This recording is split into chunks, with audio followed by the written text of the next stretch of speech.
Welcome to Restful Tales, your doorway to peaceful dreams. Like, share, comment, and subscribe to keep the stories alive. Sweet dreams await. Let's begin the story. The first time Alex saw the fog, he thought it was beautiful. It came rolling over the hills as if it had no intention of ever stopping, smooth and silvery under the pale glow of the half-moon. The air smelled faintly of damp wood and cold earth, like secrets buried just below the soil. He was driving through a long, twisting road that led through the hollowed woods on the outskirts of town. His headlights cut through the mist in sharp, pale streaks, illuminating ghostly shadows. Trees like skeletal hands reaching toward the sky. It was strange how peaceful it felt and how quiet the car became. The music, a faint jazz tune, seemed somehow softer here, as if even the sound was afraid of breaking the calm. His grandfather's cabin was supposed to be a retreat, a place of peace. Some days you could lose yourself in the silence of it all, let the time slip by without reason or urgency. And yet, something about tonight felt different. The air felt thicker, as if it held whispers, distant echoes of voices that couldn't quite reach his ears. He shook it off. "Don't overthink it," he told himself aloud, his voice cracking the quiet in a way that felt intrusive. But the whispers persisted. They started when he parked the car and stepped out into the fog. The air was colder here, sharp, with a bite that seemed to pull at him from every direction. He could hear it now, faint voices, or maybe they were only the sounds of wind and the faint shift of leaves. The cabin was a modest thing, small with beams and a steep roof. It looked untouched by time, its windows glowing faintly from the inside. Alex felt a wave of relief as he approached it. Solid, familiar. The cabin had been in his family for generations, left to them by his grandfather, and here it would feel safe. But as his hand touched the doorknob, the voices became clearer. They were very soft, just beyond his understanding, like someone whispering through a veil. Words, or the echoes of memory. His heartbeat quickened. He looked over his shoulder toward the path he had driven in on. The fog was denser now, obscuring everything beyond a few feet. "Maybe it's just my mind," he said aloud again, louder this time. "Nothing's wrong." He opened the door, and the warmth of the fire greeted him. A low, glowing ember that lit the cabin's old wooden walls. He felt his shoulders relax, the chill of the fog releasing its grip as the scent of pine and burning wood wrapped around him. He hung his coat by the fire and set his bag down, his heart settling. The cabin felt alive with its own presence, though it was meant to be empty. The wind whistled through the cracks in the old wooden walls. The embers danced, and the shadows swayed. He tried to shake the feeling. Maybe he needed to sleep. The cabin would calm his nerves. But before he could think of anything else, there was a sound. Came from the back of the cabin. Not loud, barely a sound at all, but unmistakable. A faint scuffle like footsteps, or perhaps an animal. Alex frowned, listening. His mind flitted between explanations. A raccoon, a bird in the trees. But there was something about the sound, something deliberate. He stood there for a moment, his breath held. His mind was a rush of possibilities, none of them comforting. His eyes flickered toward the cabin's door and the window beyond it. He wondered if it was the fog playing tricks on him. But the sound came again. It was closer this time, the scuff of a footstep, dry leaves brushing against one another. A gentle creak. His body tensed. His hand rested on the smooth wooden edge of the table. He could feel the weight of his own breath, heavy and slow, and it mingled with the sound. He knew better than to investigate, but curiosity always had a way of gnawing at him. It made his body move before he could stop it. He stepped toward the door, and then it was quiet, the kind of quiet that felt wrong. His hand trembled against the cold wood of the doorknob as if it could sense his hesitation. His heart was in his throat. There was nothing there. The fog was just fog, a memory of wind, a trick of sound. He exhaled slowly, pulling his hand back. His shoulders were tense, the muscles aching. He told himself it was nothing. A wild animal, a bird startled in the trees. But as he stepped away from the door, his thoughts lingered. He wondered if it was the fog itself. What could hide in a fog like this? What could be watching him, waiting? He looked back at the fire, the soft orange glow against the old walls. But the whispers came again. They were closer this time, clearer. The sound was soft, as if someone were breathing in the dark, just on the other side of the window. It came in slow, rhythmic pulses. Hisses, hush, hisses, hush. Alex froze where he stood, his hand hovering over the half-empty teacup on the table. The whispers felt so real now, as if they belonged to something, someone just outside the cabin. His throat felt dry, and he struggled to find his voice. "Who's there?" he asked weakly. The sound didn't stop. His heart clenched. He stared toward the window, toward the veil of fog that pressed against it, soft and undulating, like a living thing. "Can't be," he thought. "There can't be anyone here." He picked up his coat and moved toward the window, his hand trembling. His footsteps felt heavier with each step. His breath came in short, shallow bursts. He thought of the old stories his grandfather used to tell him about the woods. Things that stayed buried, things that lived just on the other side of the veil. He hesitated, unsure whether he should draw the curtains, whether he should lock himself in and ignore the sound altogether. His grandfather's voice came back to him, ghostly now. "There's a quiet in the hollow that you should respect. Don't listen too closely, or you'll find the hollow listening to you." His hand was on the window. The breath came again. It was sharp this time, a sound that made his skin prickle and his bones ache. His hand gripped the cold edge of the glass, and in that moment, a faint shadow moved, obscured by fog. His breath left him. His fingers slipped from the glass. He was staring into the unknown, heart drumming. What was there? What was watching him? He couldn't move. His mind was caught in a whirlpool of fear and logic. Every story he'd ever been told came flooding back to him. Every warning, every tale, every whisper of old memories. And then it came again. A low, slow hisses. It felt like it belonged to him. Somehow like it was alive and sharing his own breath. And now he knew the hollow wasn't empty. Not anymore. The cabin felt colder now, as if the air itself had grown distant and stretched thin. The whispers lingered, pressing into the silence like the tapping of unseen fingers against the walls.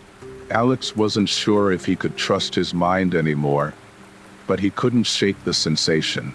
His breaths came unevenly, in shallow bursts.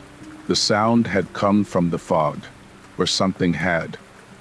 He looked around the dim cabin, his gaze falling on the old rocking chair by the fire. It was empty, swaying slightly as if it had a life of its own, a movement in the corner of his eye that felt far too deliberate. His pulse quickened again. He hesitated, his fingers brushing the cold ceramic teacup. His hands trembled slightly, betraying his own fear. His voice came out in a hushed whisper. "Is someone out there?" he asked. Silence. Then the sound again, a low, slow creak. Alex's hand gripped the teacup tighter. He tried to convince himself that his mind was playing tricks. a raccoon, a bird, a small creature in the mist. But this was no ordinary sound. This was deliberate, intentional. His grandfather's voice drifted into his memory again, a faint, far-off whisper. Not everything lives in the daylight. Some things hide beneath the veil. The fire crackled. Shadows danced on the walls. Alex glanced at the clock. 2:13 a.m. He didn't know how long he had been standing there. Frozen. He knew the sound would come again. His body felt rooted to the spot, unwilling to move, unwilling to confront the sound. But curiosity, no, not just curiosity, dread, pulled him forward. He glanced toward the window again. The fog had thickened. It wasn't just mist now. It felt like a living thing, shifting and twisting, as if it had shape. The pale light of the moon struggled to pierce through, illuminating ghostly figures, fleeting silhouettes that seemed like they could step into reality at any moment. And then it came again, a sound closer this time, a footstep. His breath caught. Before he could react, he found himself walking toward the door. His body moved as though it were being controlled by another force, his mind separate from his actions. His hand grasped the cold brass handle of the door. He stopped. Something was there, right outside. The sensation pressed into him like a weight, like a hand on his chest. His breath came faster. He could feel his heart pounding in his ribs. He could almost hear it, the sound of slow breathing. It was louder now, steady and calm, as if it belonged to something that knew it would be there all night. But what? He couldn't take it anymore. He had to see, had to know what this thing was. His fingers pressed harder against the doorknob. He yanked the door open. The fog rushed into the cabin, cold and damp, pressing against his face. His breath came in gasps as he stepped outside into the mist. His feet felt unstable on the earth, the ground uneven and loose beneath his boots. The air was sharp and filled with moisture, and the sound was there. His heart was loud now, his breath shallow. The fog felt alive. He looked out toward the trees, their skeletal shapes barely visible, swaying in the soft wind. His gaze darted across the open path, and his breath hitched. Movement. It was a shadow at first, just a shift in the trees. His heart leaped into his throat, and he stumbled back toward the cabin. His mind screamed at him to return, to close the door and lock himself in, but his legs wouldn't obey. His breaths came in short, rapid bursts. His vision felt shaky, uncertain. He could feel eyes on him, not his imagination this time, eyes real, cold, watching. Alex stumbled toward the cabin again, gasping, his hand gripping the door. He slammed it shut and bolted it, his chest heaving. The cold felt closer now, as if it had followed him inside. His breaths came harder as he sank to the wooden floor, trembling. What had he seen? Nothing? Or something? His mind felt like a storm, a blur of uncertainty and fear. The sound was gone now, replaced by the steady crackle of the fire. But it wasn't really gone, was it? His mind felt stretched thin, pulled to the edges of reason. He could almost feel the breath again. He looked at his hands. They were shaking. His muscles felt weak, as if he'd spent all his energy in that moment of fear. He stayed on the floor for what felt like hours, his body trembling, his breath slow and deliberate. And then a new sound came. It was faint at first, but undeniable. A whisper came from the corner of the room. Alex froze, his eyes darting toward the shadowed edge of the cabin. His mind screamed again, but his body felt paralyzed. His breathing hitched as the sound grew louder. It was right there, a voice, low and barely audible. "You can't hide forever. The words sent a cold spike down his spine. He looked toward the fire, the glow illuminating the cabin walls. His hand gripped the wooden floor. His thoughts spun. What did it mean? What did the voice mean? He whispered, "Who are you?" Silence. His hands trembled as he looked into the fire, the orange light flickering. His mind swam with thoughts, fears, memories. His grandfather's words returned again. The hollow listens and the hollow remembers. The whisper came again, this time closer. You can't hide forever. The words lingered in his mind. His heart felt cold and light, as if the air had been stolen from his body. His body trembled as the shadow in the corners of his vision grew. Was it his mind, or was it real? He wasn't sure anymore. The sound pressed into him like a hand on his chest. You can't hide forever. The cabin felt like it was closing in on him. The fire, still glowing warmly, seemed now to cast strange shadows that danced against the walls. The light would flash and flicker, casting fleeting images across the wooden beams. A hand, a face, a figure. But when he looked closer, there was nothing there. His breaths came in uneven bursts. His fingers clung to the cold wooden floor beneath him, grounding himself in the sensation, in something real. But nothing felt real anymore. The whispers had returned, stronger this time, and they came in waves. He could feel them like an echo in his bones, a vibration that tugged at the edges of his consciousness. His thoughts felt like they were slipping, disconnected, fragmented. The air was colder now, and every time he exhaled, it came out in sharp, shallow bursts. You can't hide forever. The words repeated in his head, the sound now an unyielding pressure.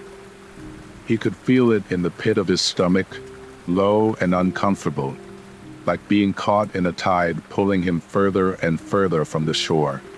He glanced around the cabin, his eyes darting toward the window. The fog was still there, dense and lifeless, stretching into nothingness. Something moved outside.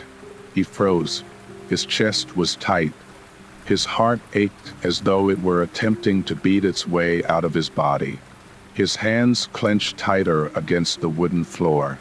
He stared, unblinking, at the mist. It had to be a trick. Perhaps his exhaustion was playing games with his senses. Perhaps he was overtired. His rational mind tried to hold on, but the sound came again, closer this time. A sharp, deliberate step. Pause. Alex could feel the pressure building. His body felt light and fragile. His legs trembled beneath him, and he forced himself to focus on his breathing. The fog pressed harder against the walls, the cabin walls, as though it were alive, a living thing trying to pull him into itself. He thought of locking the windows, but he wasn't sure if it would matter anymore. He stood, his movements shaky, his breath hitching as he stumbled toward the window. His hand trembled as he grabbed at the wooden frame. His heart felt as though it would snap, the sound of his pulse loud and insistent. His muscles quivered under the pressure. Slowly, he pulled the curtain back. The fog was thicker than it had ever been. It was not just mist anymore. It felt like a living organism, a thing with intent. Shapes moved in it, shadows, figures. A face? A hand? His eyes widened. His breath left him. It was watching him. He could see it. Something faint, pale, moving at the edges of his sight. His breath came faster. His hand shook harder. His body refused to obey him, refused to let him look away. A low sound came again, a hiss. His chest was on fire. His legs felt weak. The sound was there, loud now, and it felt like it was coming from inside his body as much as outside. You can't hide forever.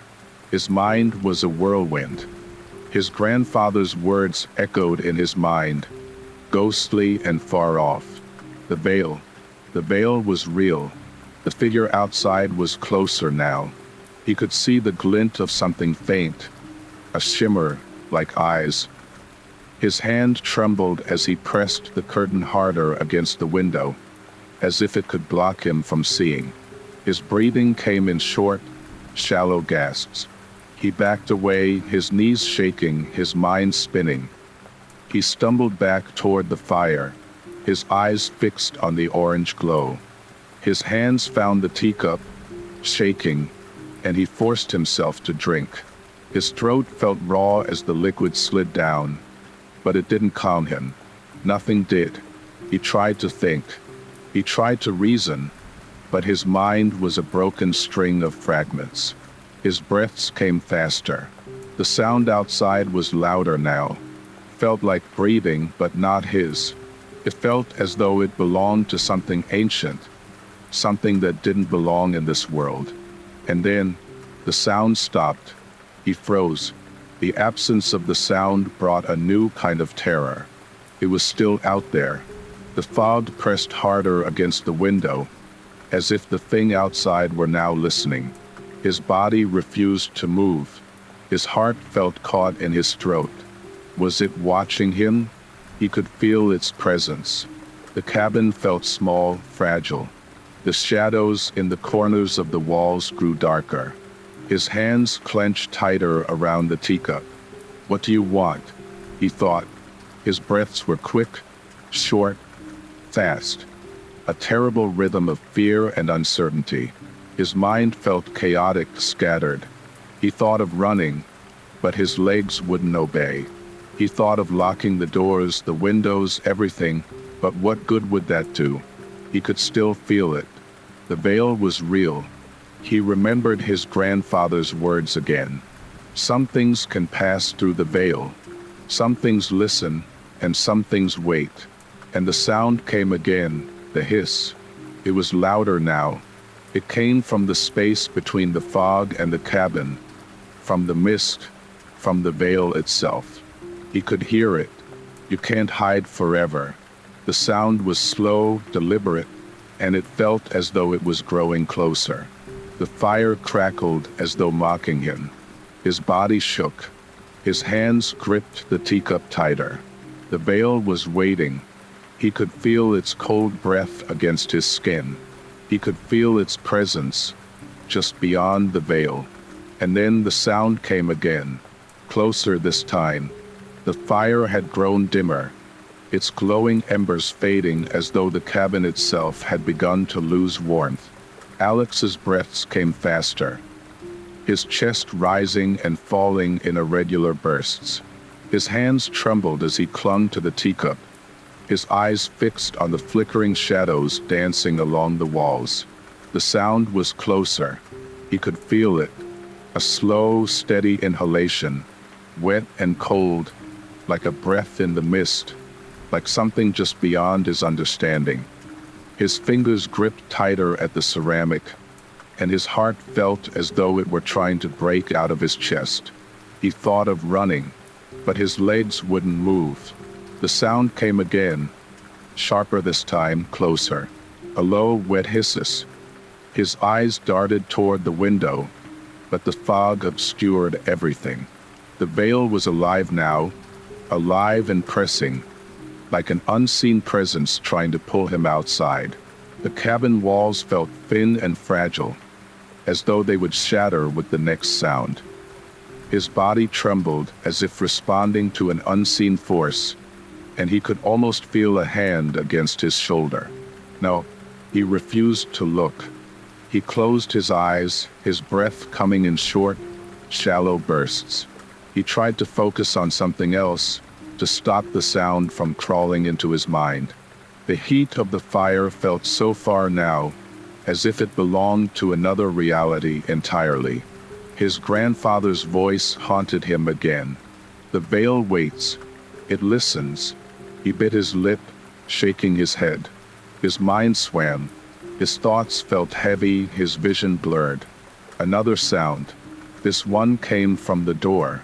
He froze. His heart felt as though it would stop. His hand trembled harder. His gaze snapped toward the door. Every muscle in his body taut. A faint creak, a sound like pressure, as though something had just placed weight on the other side of the threshold. He held his breath. The sound was deliberate. The air felt colder. His body felt light and fragile. His thoughts raced. What was out there? The veil? Something that had slipped through? His mind told him to move, but his body refused. His fingers tightened against the teacup. Another breath. It was close. He could hear it, steady, slow, as though it belonged to something that waited for him, something that was studying him. His stomach knotted with fear. His thoughts clawed at him. Could he fight? Could he run? His grandfather's words came back. Some things live in the veil. Some things pass through when you least expect it. He was caught, trapped. The sound was no longer outside. It was inside. The air felt colder now, a cold so sharp it felt like an icy hand brushing against his skin. His breath came in short, shallow bursts. His mind was on the brink, spinning, broken. Was it real, or was this some trick of the fog? His rational mind screamed at him, but the sound persisted. His body shook harder. The whisper came again, low and slow. You can't hide forever. He felt his knees give way. His hands slipped from the teacup, and he fell to the ground beside the fire. His breaths came harder now, as if the air were being pulled from him. His chest ached. His heart felt broken. The veil was here. It was inside him. And then a sound, almost imperceptible, came from the shadows. His gaze darted toward the glowing orange edges of the cabin, and his breath caught. Movement. Something was there. The shape was faint at first, wispy, just a shadow beyond the light. His heart felt as though it would snap, his muscles aching as he forced himself to move. His vision felt blurry, his hands weak. He knew he couldn't face it. He forced himself to his knees, grabbing at the fire poker, feeling the heat of it under his hands. His breath came ragged. His vision swam. What is this? He thought. What is happening? The veil was alive now, pressing in, cold and wet and waiting. The sound came again, and his body trembled harder. His mind raced. It felt like being caught in a dream, an endless waking nightmare. His grandfather's words pressed into his mind again. The hollow listens and it waits. It always waits. He tried to force himself to his feet, to face it, but his body refused. His breaths came harder, his vision swimming. The sound, hisses, hisses, hisses, growing louder, closer, inside his bones. He could feel it in his chest now. The veil was alive. It was real. The fire had gone out. Its embers were dim, glowing faintly like dying stars. But it did nothing to push back the shadows that crept into every corner of the cabin. The air felt colder now, colder than it had ever been. It was as if the warmth, the life had been drained from the space entirely. Alex could feel his body trembling, his breaths coming in sharp, shallow bursts. His vision was foggy, and his mind felt broken. He could still hear the sound, the hissing. It was closer now, almost like a whisper in his bones, a sound that seemed to pulse with each beat of his heart. The veil was alive, and it was pulling him in piece by piece. His fingers clutched at the worn wooden floor, trying to ground himself, but nothing felt real anymore. His thoughts were fragmented, slipping through his mind like mist. You can't hide forever, the voice whispered again. It came from all around him, low and wet and suffocating. His stomach twisted. His breaths felt shallow and strained. He tried to move, but his body felt paralyzed, weighted down by unseen hands. His grandfather's words came back to him, distant yet sharp. Some things can pass through the veil. The sound came again, a sharp inhalation, wet and steady. He could almost feel it. The air in the cabin felt strange now, alive with a presence.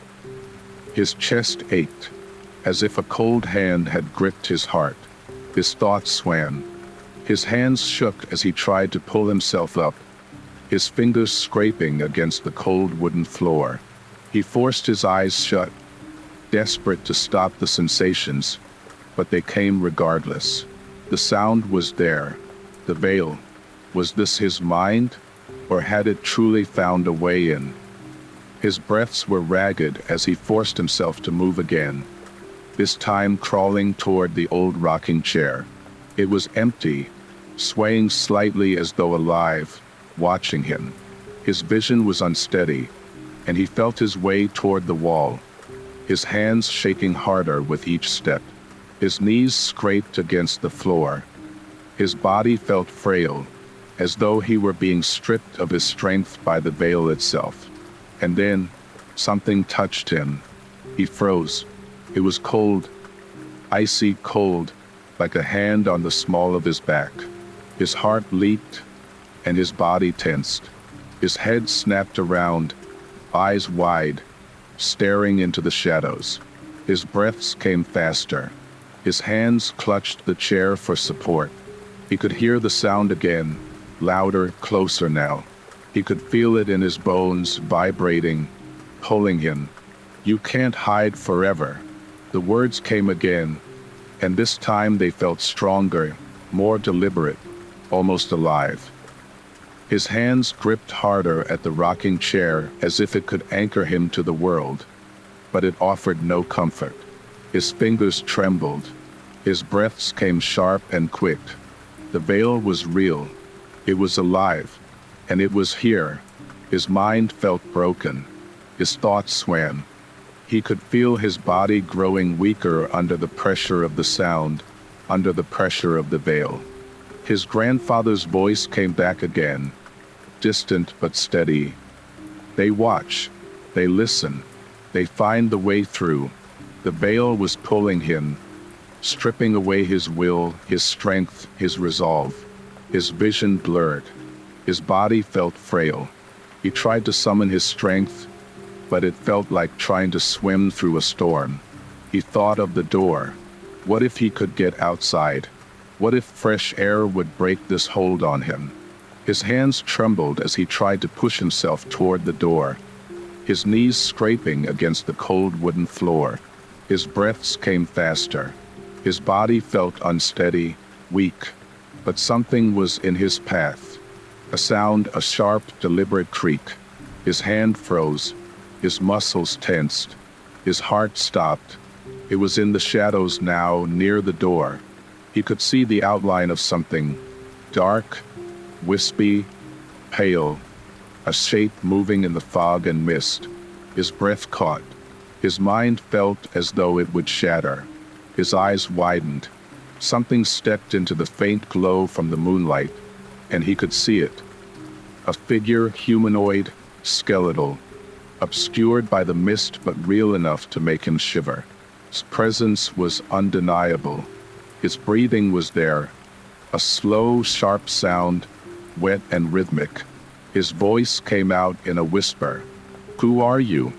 No response. The veil answered in another hiss, the sound pulling him deeper. His body trembled. His hands felt weak. His heart was breaking. He could feel it. He could feel the cold, the presence, the sound. His thoughts were no longer rational. His mind no longer felt steady. His grandfather's words haunted him. What was this? What had he gotten himself into? His breaths came harder, his body trembling as the figure grew closer. The sound was unbearable now, close to his bones, cold, living. And then, silence. He froze. The sound stopped. His heart was beating too quickly. His body felt frail, shaking, afraid. His eyes darted toward the door. Was it watching him? Was it real? His mind swam with questions, unable to find an answer. The fog pressed harder against the walls. He forced himself to take a shaky breath. What would he do? What could he do? The veil was alive. It was real. He could feel its presence now, the cold, the waiting, the sound that felt like death. He closed his eyes and tried to will it away, but it would not leave. The cabin was eerily still. The fire was nothing more than cold ash now, and the air felt colder than it had any right to be. Every sound felt sharp, too sharp. The creak of the floorboards beneath Alex's knees, the sound of his breath, the steady rhythm of his heartbeat. His eyes darted toward the door, which now seemed far more ominous than it ever had before. His body ached. His hands trembled. His skin felt thin, exposed, as if all the warmth and life had been stripped from him. The figure, the sound, the veil. It had all come for him, and now he could feel its presence more strongly than ever. He tried to clear his head, to find some rational thought to hold on to. Perhaps this was a nightmare. Perhaps he could wake up. Perhaps this would all stop. But the veil would not permit it. His mind swam in chaotic waves, and the cold in his chest felt like it would stay there forever. It was watching him. He could feel it. The veil didn't just wait outside the cabin anymore, it was inside. His skin prickled, and every time he closed his eyes, his thoughts were filled with hissing, wet sounds, the sound of sharp breaths and icy whispers. He thought back to the moment by the window. His eyes burned as memories came rushing back. The fog, the sound, the figure, that moment when he could feel cold air pressing against his face, its intangible fingers just beyond his sight. His body ached as if trying to reject the memories. His mind raced. Was it a spirit? A demon? Some ancient thing that had been hidden for centuries in the veil? His grandfather's words came back again, as haunting as ever. The veil isn't a wall. It isn't solid. It's a whisper, a pull, a thing that waits for the weak, for those who let fear open their mind. It slips through the cracks. Fear. That was it, wasn't it? Fear had allowed this thing to take hold. His fear, his trembling, his inability to escape. It was like a thread, a delicate string that the veil could pull at, tugging him closer. He had tried to lock himself out of this, but the veil was smarter than a locked door, smarter than a bolted window. It was alive. It was watching. Alex forced himself to his knees, his hands gripping the rough wooden floor. His body felt leaden, his head swimming, but he knew that sitting still wouldn't save him. He needed to find a way out, to fight back.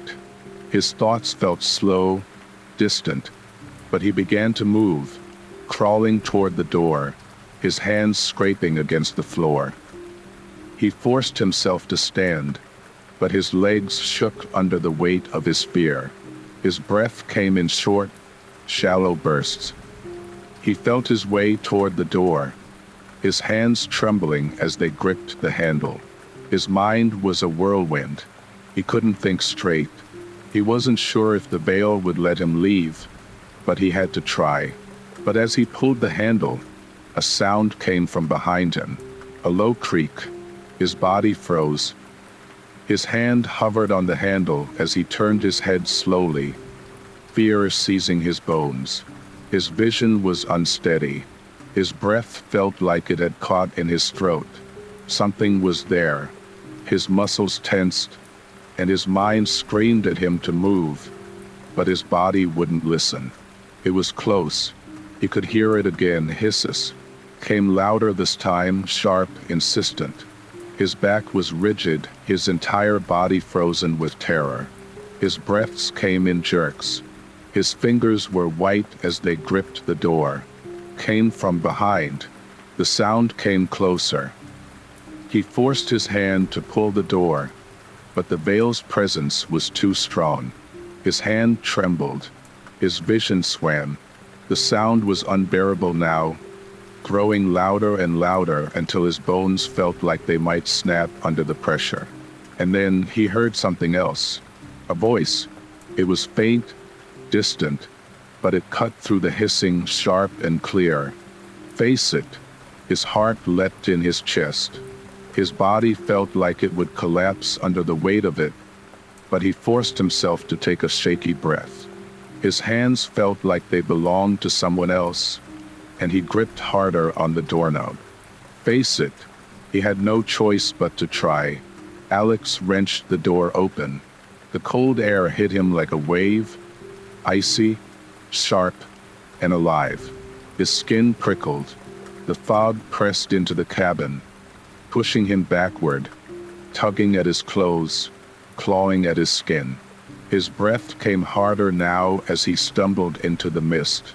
It was colder outside, colder than it should have been. The sound was all around him. His vision was obscured, and his breath came in quick, shallow bursts as he stumbled away from the cabin and into the fog. His legs shook as he forced himself to move, each step feeling heavier than the last. The mist was thick, the air wet, and every sound felt amplified. He felt exposed. His hands clutched at his chest, at his body, trying to warm himself, but it didn't help. His breathing came fast. His vision was barely clear as the fog swallowed him, and yet he felt a pull, a sensation at the back of his mind, as though the veil were still there, just beyond his sight. He tried to run, but his legs felt weak. He was lost. Every step felt as though it was leading him deeper into the fog, deeper into the unknown. The sound was louder now, closer. His breaths came in short bursts. His muscles shook. He could feel the veil watching him, its presence tangible, its breath cold and alive. What had he unleashed? What was out here? His mind swam, his body weakened, and the sound pressed harder into his mind. His footsteps faltered, his vision blurred. His body felt fragile and small. And then, silence. He stopped. His breathing was ragged. His hands gripped his chest. His heart pounded. He looked around, but there was nothing but fog and shadows. Had he escaped? But the sound returned closer now. It was still watching. It would never stop watching. The fog wrapped around him like a living thing. It clung to his skin, pulling at his clothes, crawling into his breath, making every step feel heavier than the last. Alex tried to steady his breathing, but the sound, the hissing, was constant, relentless. Came from all directions, all at once, and he couldn't escape it. His mind swam with fragments. The veil, the sound, the whispers. Face it. But what was it? He stumbled forward, his legs weak and shaky, his hands grasping at the air for some kind of reassurance, some kind of path. His vision was reduced to nothing but damp shadows and swirling mist.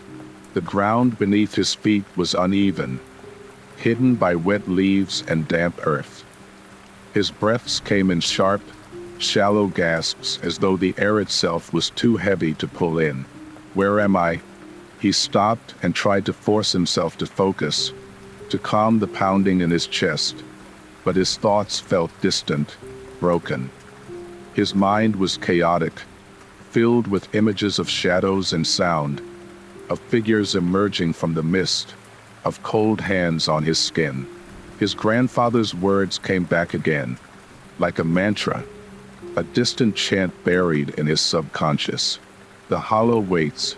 The veil has no mercy. The sound came again, closer this time. His body tensed. His head snapped around, searching for the source, but there was nothing, just fog and shadows. His knees threatened to collapse under him. What is this place? He tried to orient himself, to find some kind of reference, but the fog disoriented him. Every direction looked the same. His thoughts felt fragile, unstable. His body felt light, like it could drift away at any moment. He forced his feet to move again, one step at a time, but his legs shook. His hands trembled, felt like he was walking in circles. His mind fought to make sense of his panic, to find logic in the sound and the cold, but logic felt meaningless now. His body felt frail and exposed. His breaths came faster. His hand clutched at his chest. He thought of returning to the cabin, but as soon as the thought entered his mind, he knew he couldn't. The veil was there and it was watching. He could feel it. His steps faltered again, his mind swam. His breath hitched. He can't go back. He forced himself to walk forward, to push through the mist, even though every step felt like his body might betray him. His breaths came sharp and ragged. His hands clawed at his clothes, his skin.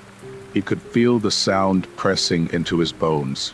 And then, in the distance, a sound came, not hissing this time, a low groan. His breath caught.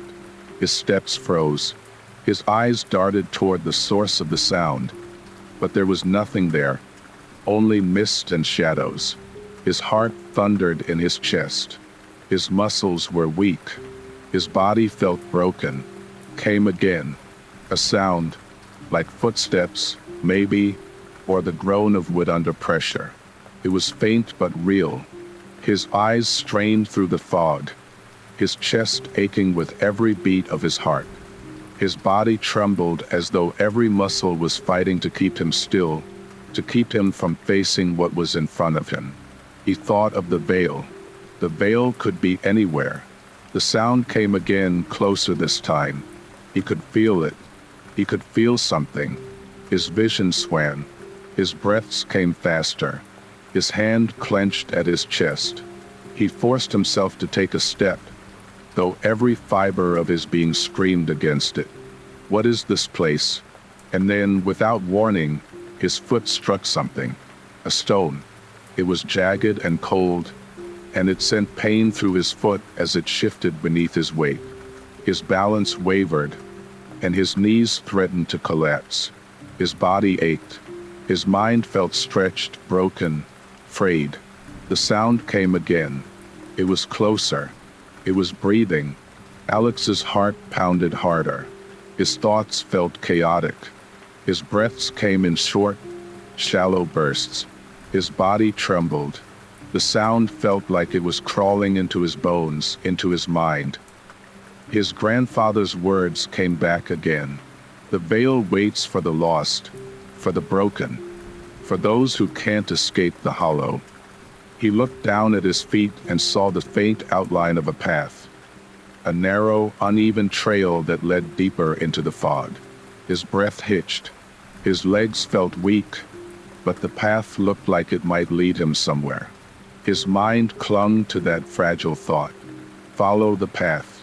He forced himself to take another step, his body trembling under the effort. His breath came in sharp, gasping bursts. His hand clutched his chest. His legs shook, but he forced himself forward. One step at a time. The groan came again, closer now. His heart thundered in his chest. His body felt like it would shatter. His breaths came fast. He could feel the veil's presence, cold and alive, crawling toward him. His mind swam. No going back. The path felt narrow and unstable under his feet. His breaths came faster. His mind screamed at him to stop, but he kept walking. His chest ached. His legs threatened to give way. The sound of the veil was behind him, in his bones, in his breath. He forced himself forward. His hand clawed at the fog, at the air, as though trying to pull the mist away. His heart pounded harder. His legs felt weaker. His breath came faster. The path felt endless, but he had to keep walking. The veil was watching, and it would not stop. The path twisted before him, uneven and narrow, buried in mist and shadows. Each step felt like an eternity. His legs shook under him, his breaths came in short, ragged bursts. His hands trembled as they clutched at his chest, his skin damp with sweat and cold. The sound of the veil, ever present, pressed into his bones, forcing him to focus on nothing but his breathing and the next step. His mind was swimming. The air around him felt thick, and the fog was unyielding, oppressive. He could feel the veil watching. It was always watching. He stumbled again, his foot hitting another jagged stone in the path. His knees threatened to give way, but he managed to catch himself, his fingers clawing at the ground. His breaths came harder. His body felt like it would give out at any moment, and yet he kept moving. His grandfather's voice rang through his head once again. They're always there, watching, waiting, always waiting for you to lose your strength. But he couldn't lose his strength. He couldn't stop. He forced himself to stand, his body trembling as he took another step into the fog. His mind felt fragmented, broken. Every sound seemed magnified. His own breathing, the faint groan in the distance, the hissing that pressed into his thoughts. His hands shook as he forced himself to stay focused, to follow the path. His heart felt as though it would explode in his chest. And then the fog shifted. He froze. A sound, a whisper. It wasn't the hissing this time. It was soft, almost imperceptible, buried beneath layers of fog and mist. His breath caught as he tried to pinpoint it.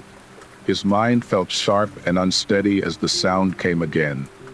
Low, deliberate, close. Felt like a voice, but it wasn't clear enough to make out. Face it. His body froze at the sound. His heart pounded. His breaths came too quickly. His hands trembled as he strained to hear. Face what? He managed to whisper, but his voice sounded frail, distant. The whisper came again, louder this time, and this time he could almost make it out. The truth. He felt as though his body would betray him. His knees threatened to give way under the weight of that single word, truth. His breathing grew harder. His legs felt weak, his thoughts spinning. His hand clutched his chest again, the cold biting into his skin, and he forced himself to take another shaky step forward. The fog seemed to press harder against him. His breathing felt shallow. His thoughts felt fragile. His body felt like it was disintegrating under the pressure of this whisper, of this presence, of this feeling that the veil was alive, and it knew him. He tried to make sense of it. What truth? He thought back to the cabin, to the fire that had long since gone out. He thought back to his grandfather's warnings, to the sound of the hissing, to the veil. His mind swam. His breaths came faster. His thoughts spiraled. His grandfather's words came back. The veil is more than a wall. It feeds on fear. It uses you to find its way into the world. His hands trembled as he grasped at his chest, trying to steady himself, to will his body to move. His breaths came too fast, and his thoughts felt too fractured to grasp the truth. But the veil was there. It was always there, whispering, pulling, twisting. Face it. He closed his eyes and tried to steady his breathing, to shut out the sound. But it was there, seeping into his mind, into his bones. The veil wanted him to know something. But what? He felt a sharp pain in his chest, icy, sudden, and his breath came out in a gasp. His body collapsed, his knees hitting the ground, his hands clutching at his ribs. His head swam. His mind felt as though it would shatter. His eyes opened, blurry, and he could feel the veil closer now, closer to him. Face it. His hands clutched at his chest again. His body trembled. His breathing was unsteady. And then, as if through sheer instinct, his mind latched onto the idea. Maybe the veil wanted him to confront his fear. His grandfather's words lingered in his thoughts. Fear opens the path. Was it his fear that had summoned this thing, that had made the veil real? Was it his inability to confront his own demons that had brought him to this moment? His breath came faster, the veil pressing harder into his bones, into his mind. He forced himself to stand. The fog pressed around him, cold and wet and alive, but he stood. His hands still trembled, but he forced himself to take another step. His legs felt weak, his body felt broken, but he moved again, hands shaking, breath shallow. His mind was sharp with purpose now. He would confront it. Whatever the veil was, whatever this was pulling him into, he would find the truth. He forced himself to step into the fog. His breathing came in shallow bursts as he struggled to find his footing. But the whisper was stronger now, louder, pressing into his bones. Look into it. He would find the veil's secrets. And when he did, he would know the truth. His breaths came faster, his body aching, his mind unsteady. His hand clutched at his chest. The sound grew louder, the hissing louder, the whisper sharper. He would find it, and when he did, the veil would show him the truth. It had to. The air was thick with tension. The path seemed to stretch endlessly before him, winding deeper into the fog, narrowing and twisting in impossible ways. The mist pressed against him, cold and alive, making every breath feel heavy. His heart raced in his chest, the sound of it echoing in his ears. But it was the whisper that drowned out all other sounds. It was louder now. Look into it. The voice was insistent, no longer a faint whisper, but a sharp, urgent command. The cold in his chest seemed to grow, spreading outward, gnawing at him like a slow, persistent ache. Every step he took felt like it carried him deeper into some dark, unknowable abyss. His legs felt weak, his skin crawling with the presence of the veil that watched, always watched. He couldn't shake the feeling that something was following him, just behind his shoulder, just at the edge of his vision. Every time he turned, the mist seemed to shift, moving as if alive. But when he looked directly, there was nothing there. Face it. The words rang in his mind, relentless.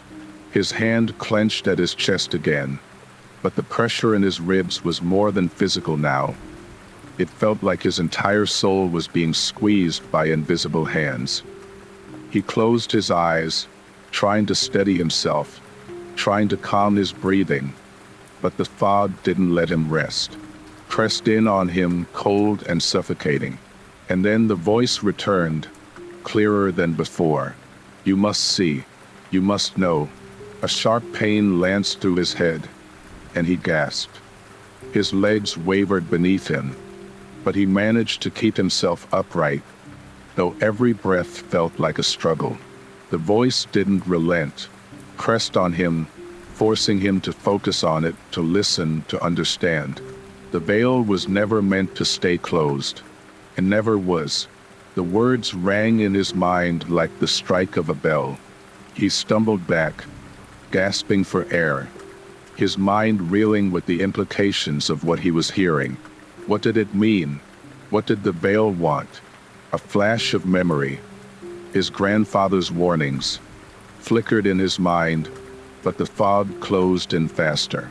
His chest tightened, and he stumbled forward, trying to push through the suffocating grip of the mist. You're already here, the voice whispered. You've always been here. He felt a shudder run through him, his entire body trembling as the fog seemed to thin for a brief moment, just enough for him to see a shape, something shifting in the mist, just out of his direct line of sight. He turned toward it, his heart pounding, but when he blinked, it was gone. Was it a figure, a shadow, or just his mind playing tricks on him? He couldn't tell anymore. He could barely even trust his own senses.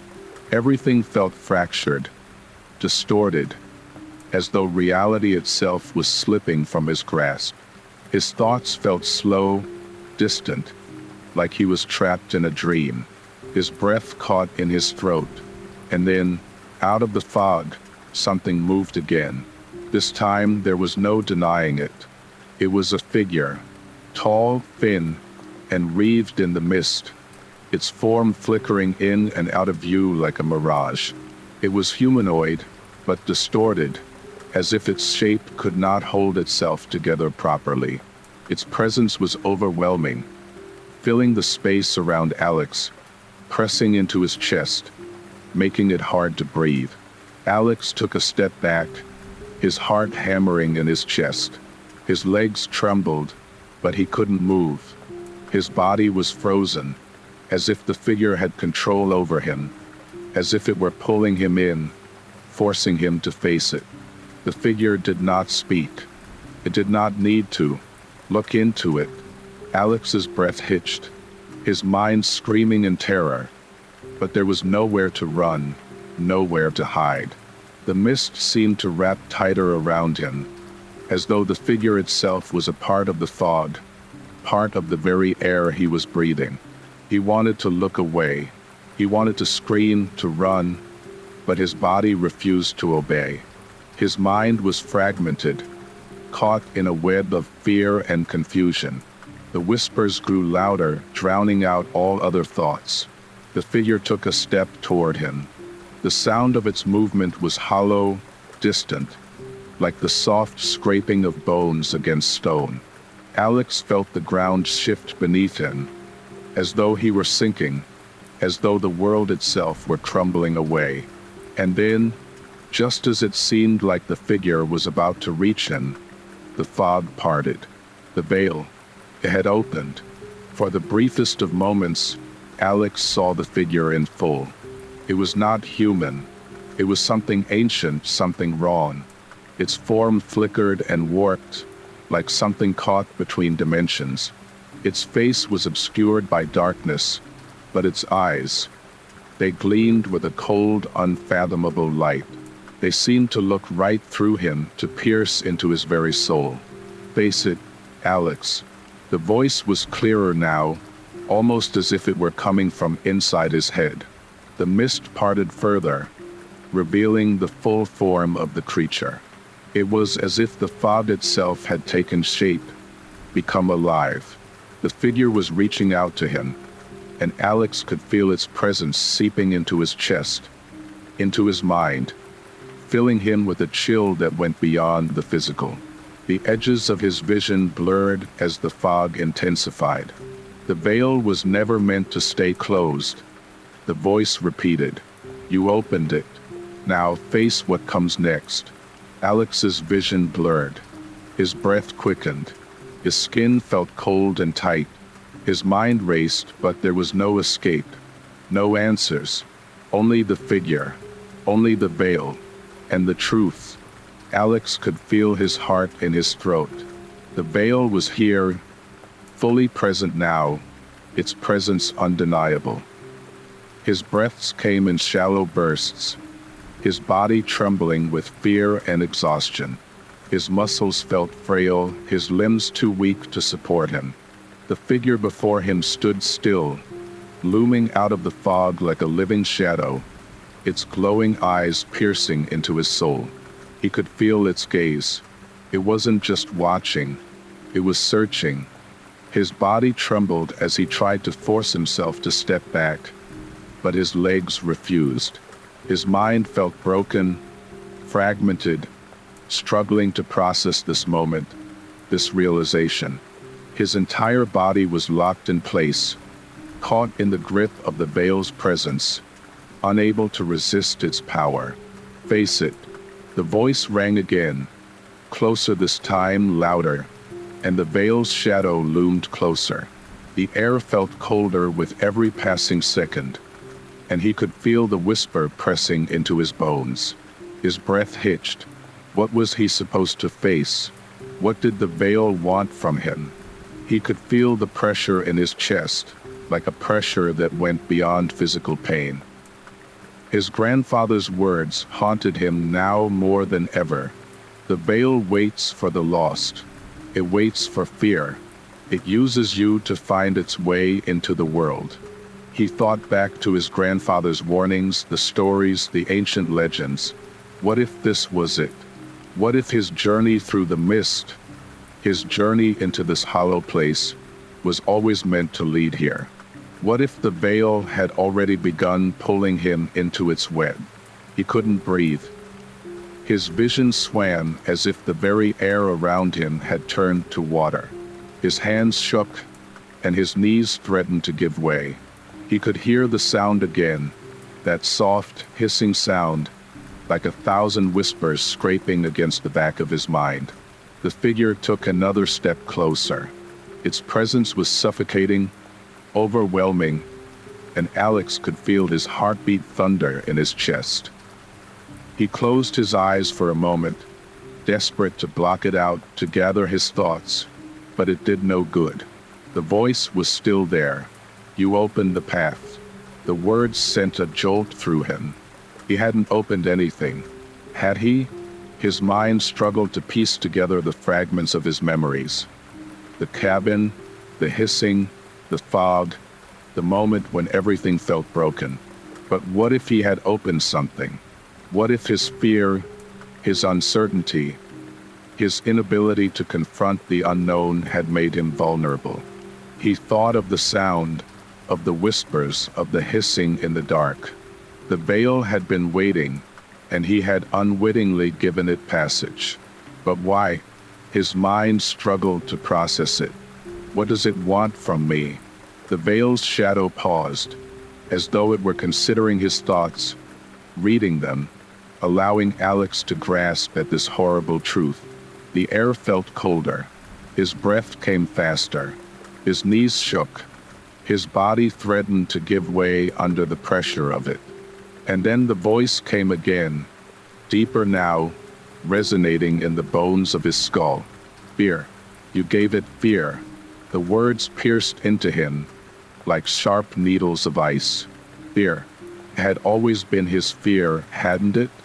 His fear of failure, of the unknown, of losing his grandfather, of being alone.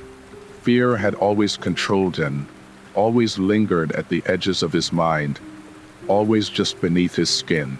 And now it had summoned the veil. Fear was the path. He gasped as the revelation hit him, his body trembling harder. His thoughts felt scattered. His hands clenched into fists.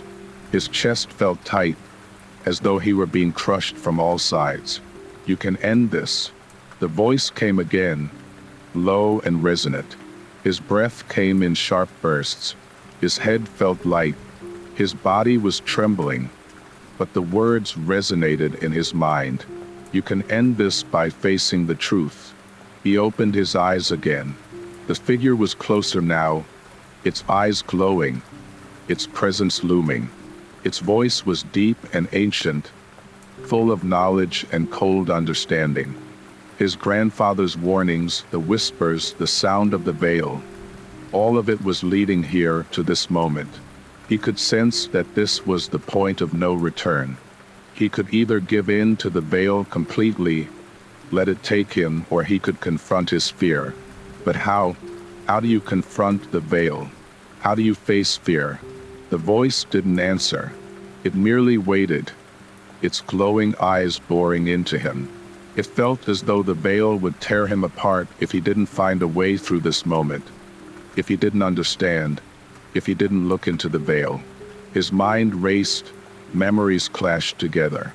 His grandfather's words surfaced again. The veil feeds on the broken, the afraid, the uncertain. But fear loses its power when you look at it, when you confront it, when you refuse to run. He could feel his heart pound harder. His breaths came faster. His hands trembled. His knees felt weak, but the veil didn't leave. It watched, always watching.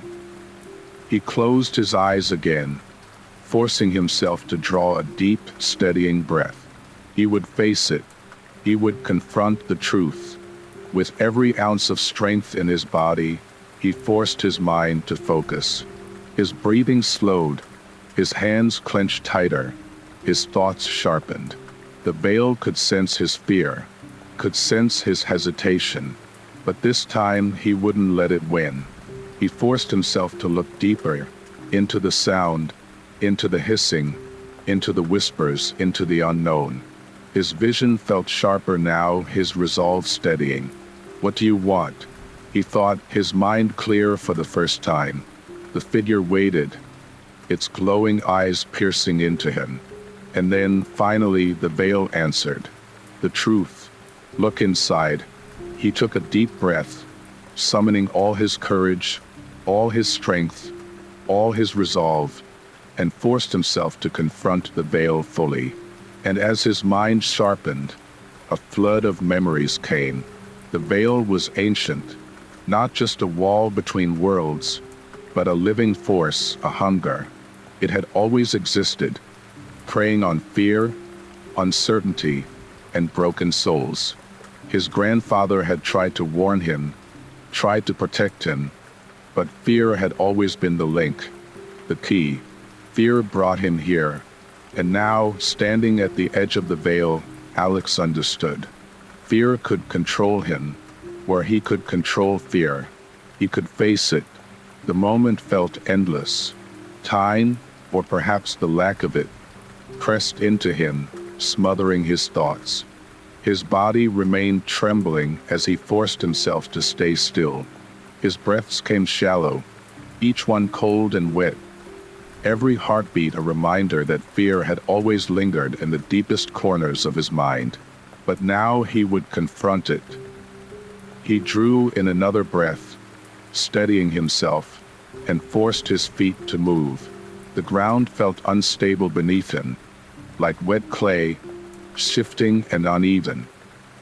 His body shook as he forced himself forward, his hand reaching out toward the veil.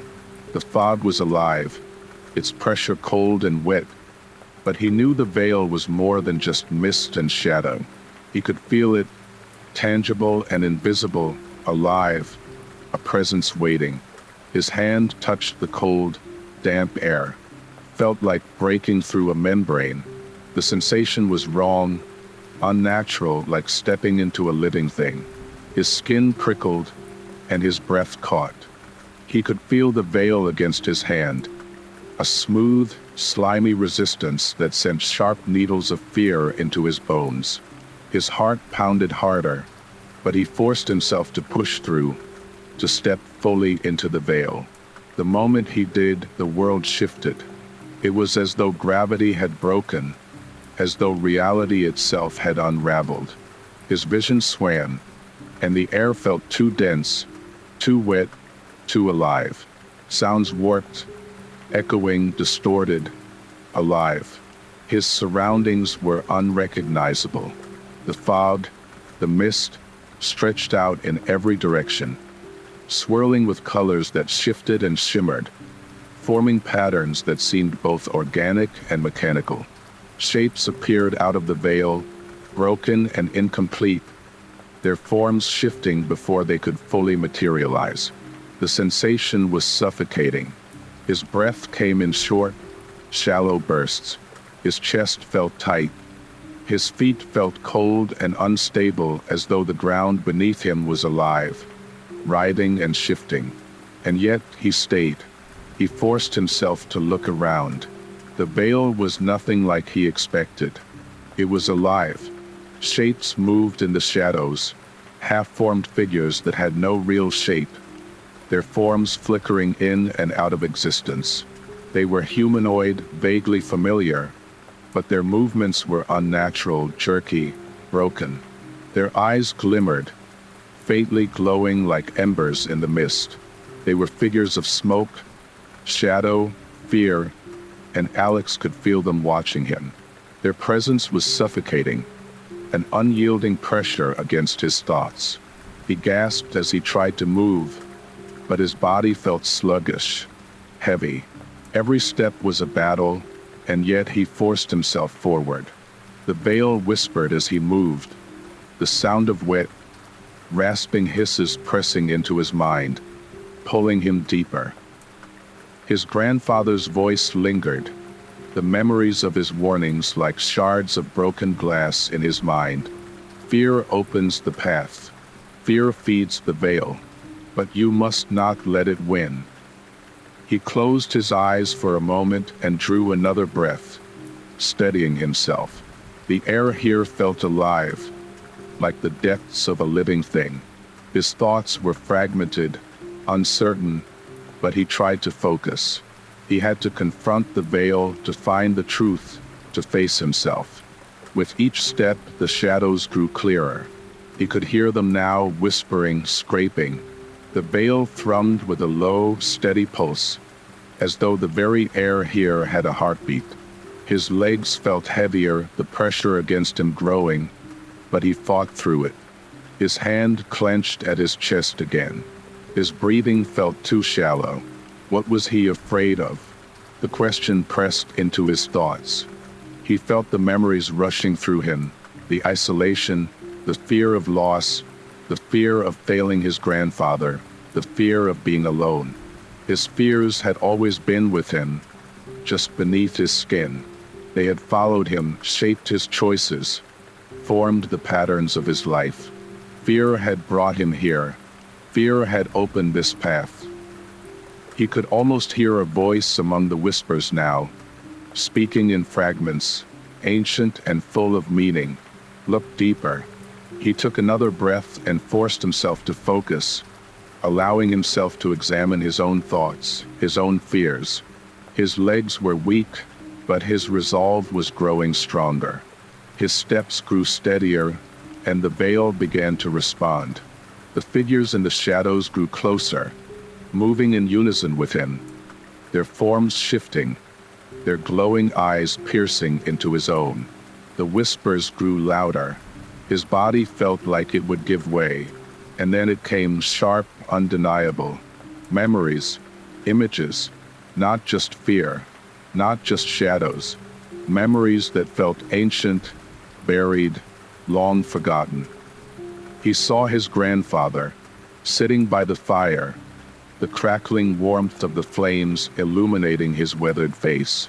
He saw the words his grandfather had written, warnings, rituals, prayers. Fear was the tether. Fear was the thread. And then the veil had taken his grandfather. It wasn't just a wall. It wasn't just a place of shadows and whispers. The veil was hunger. It consumed, it used fear. It was always there. A living presence preying on broken souls, on isolation, on loneliness. And it was waiting for him. He could see himself now clearer in his memories. The first time he hesitated, the first time he let his fear take hold, the first time the whispers came. Face it.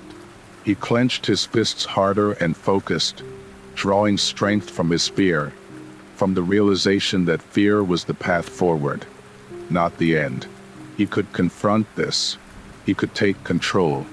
With each step, the figures grew closer, the veil pulsing like a living thing. His breaths came faster, his vision swam, but he refused to stop. His grandfather's voice came back to him, calm but steady. Confront fear, and you'll find the truth. He gasped again, the sound ragged, but this time he felt steady. His steps grew stronger as he willed himself through the mist. He would not let fear consume him. He would confront the veil, and in doing so, he would find the truth. The veil had a rhythm. It pulsed around him, the air alive with whispers and shadows, a living thing. Alex could feel its presence at every moment, its cold touch brushing against his skin, its pressure heavy and wet against his mind. His breaths came fast, shallow, his body shaking, but his resolve stayed firm.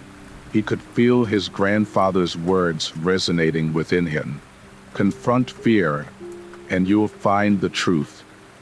He pressed forward, his hands clenched at his sides, his steps deliberate. The ground felt unstable, writhing underfoot.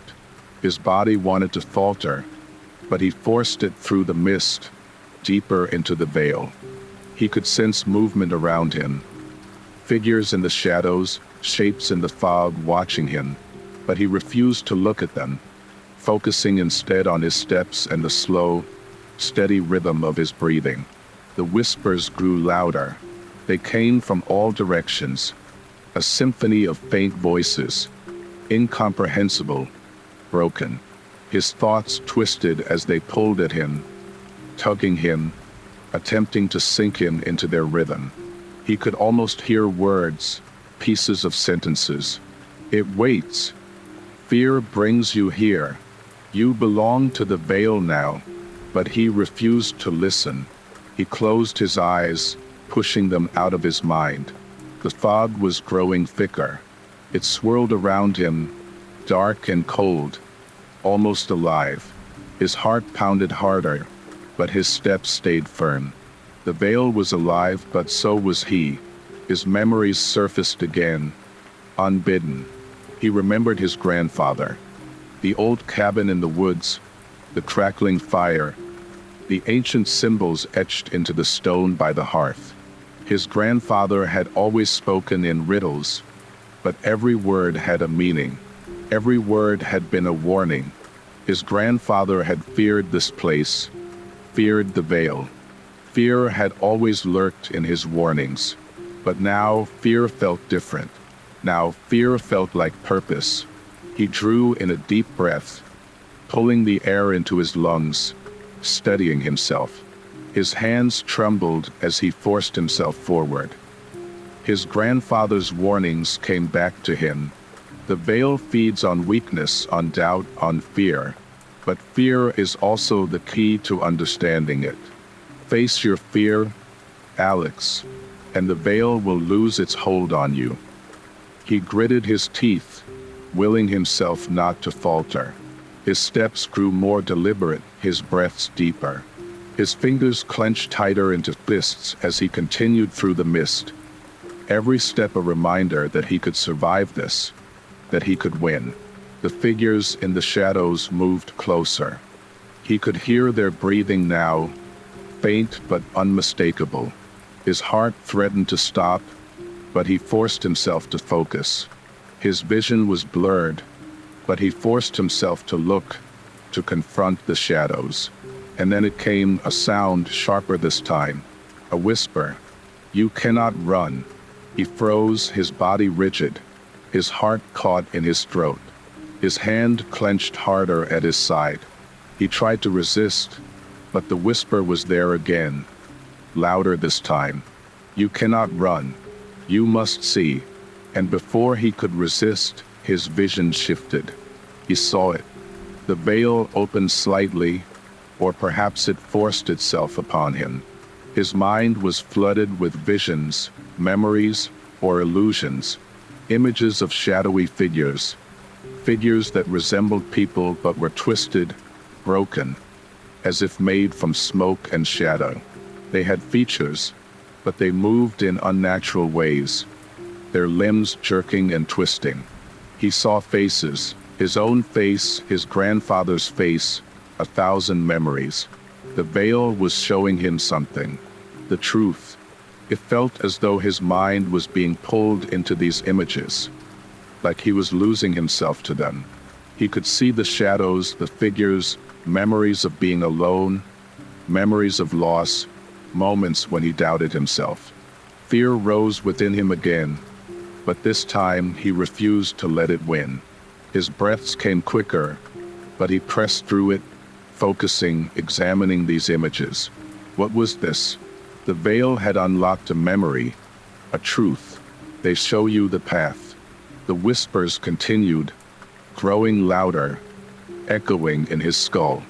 His hands trembled, his vision swam, but he fought it. He remembered his grandfather's teachings again. You must face it. Look into it, and you will find your strength. He forced himself deeper into the mist. The figures in the shadows grew closer. His body trembled under the pressure. His thoughts were a whirlwind. His grandfather's warnings mixed with these visions. Fear gripped him, but he refused to give in to it. His breath came faster, but his mind felt steady now. And then he saw something else. A door. Not a physical door, but a presence. A shimmering shape within the fog. It was faint, ethereal, but unmistakable. His heart leapt as he stared at it, focusing on it. He could see symbols etched into it. Symbols he didn't recognize but understood on some deeper level. They were ancient symbols, markings connected to the veil, to the old rituals, to protection. The veil was showing him a way. His grandfather's warnings had led him to this moment. Fear was the key, but it could also be used as a weapon, as a shield. The veil wasn't just darkness. It was memory, ancient power, ancient knowledge. He could force it open. He took another breath, trembling, but steady now. He could face this. He could walk through the veil not as a victim, but as a seeker. And in doing so, he would find the truth.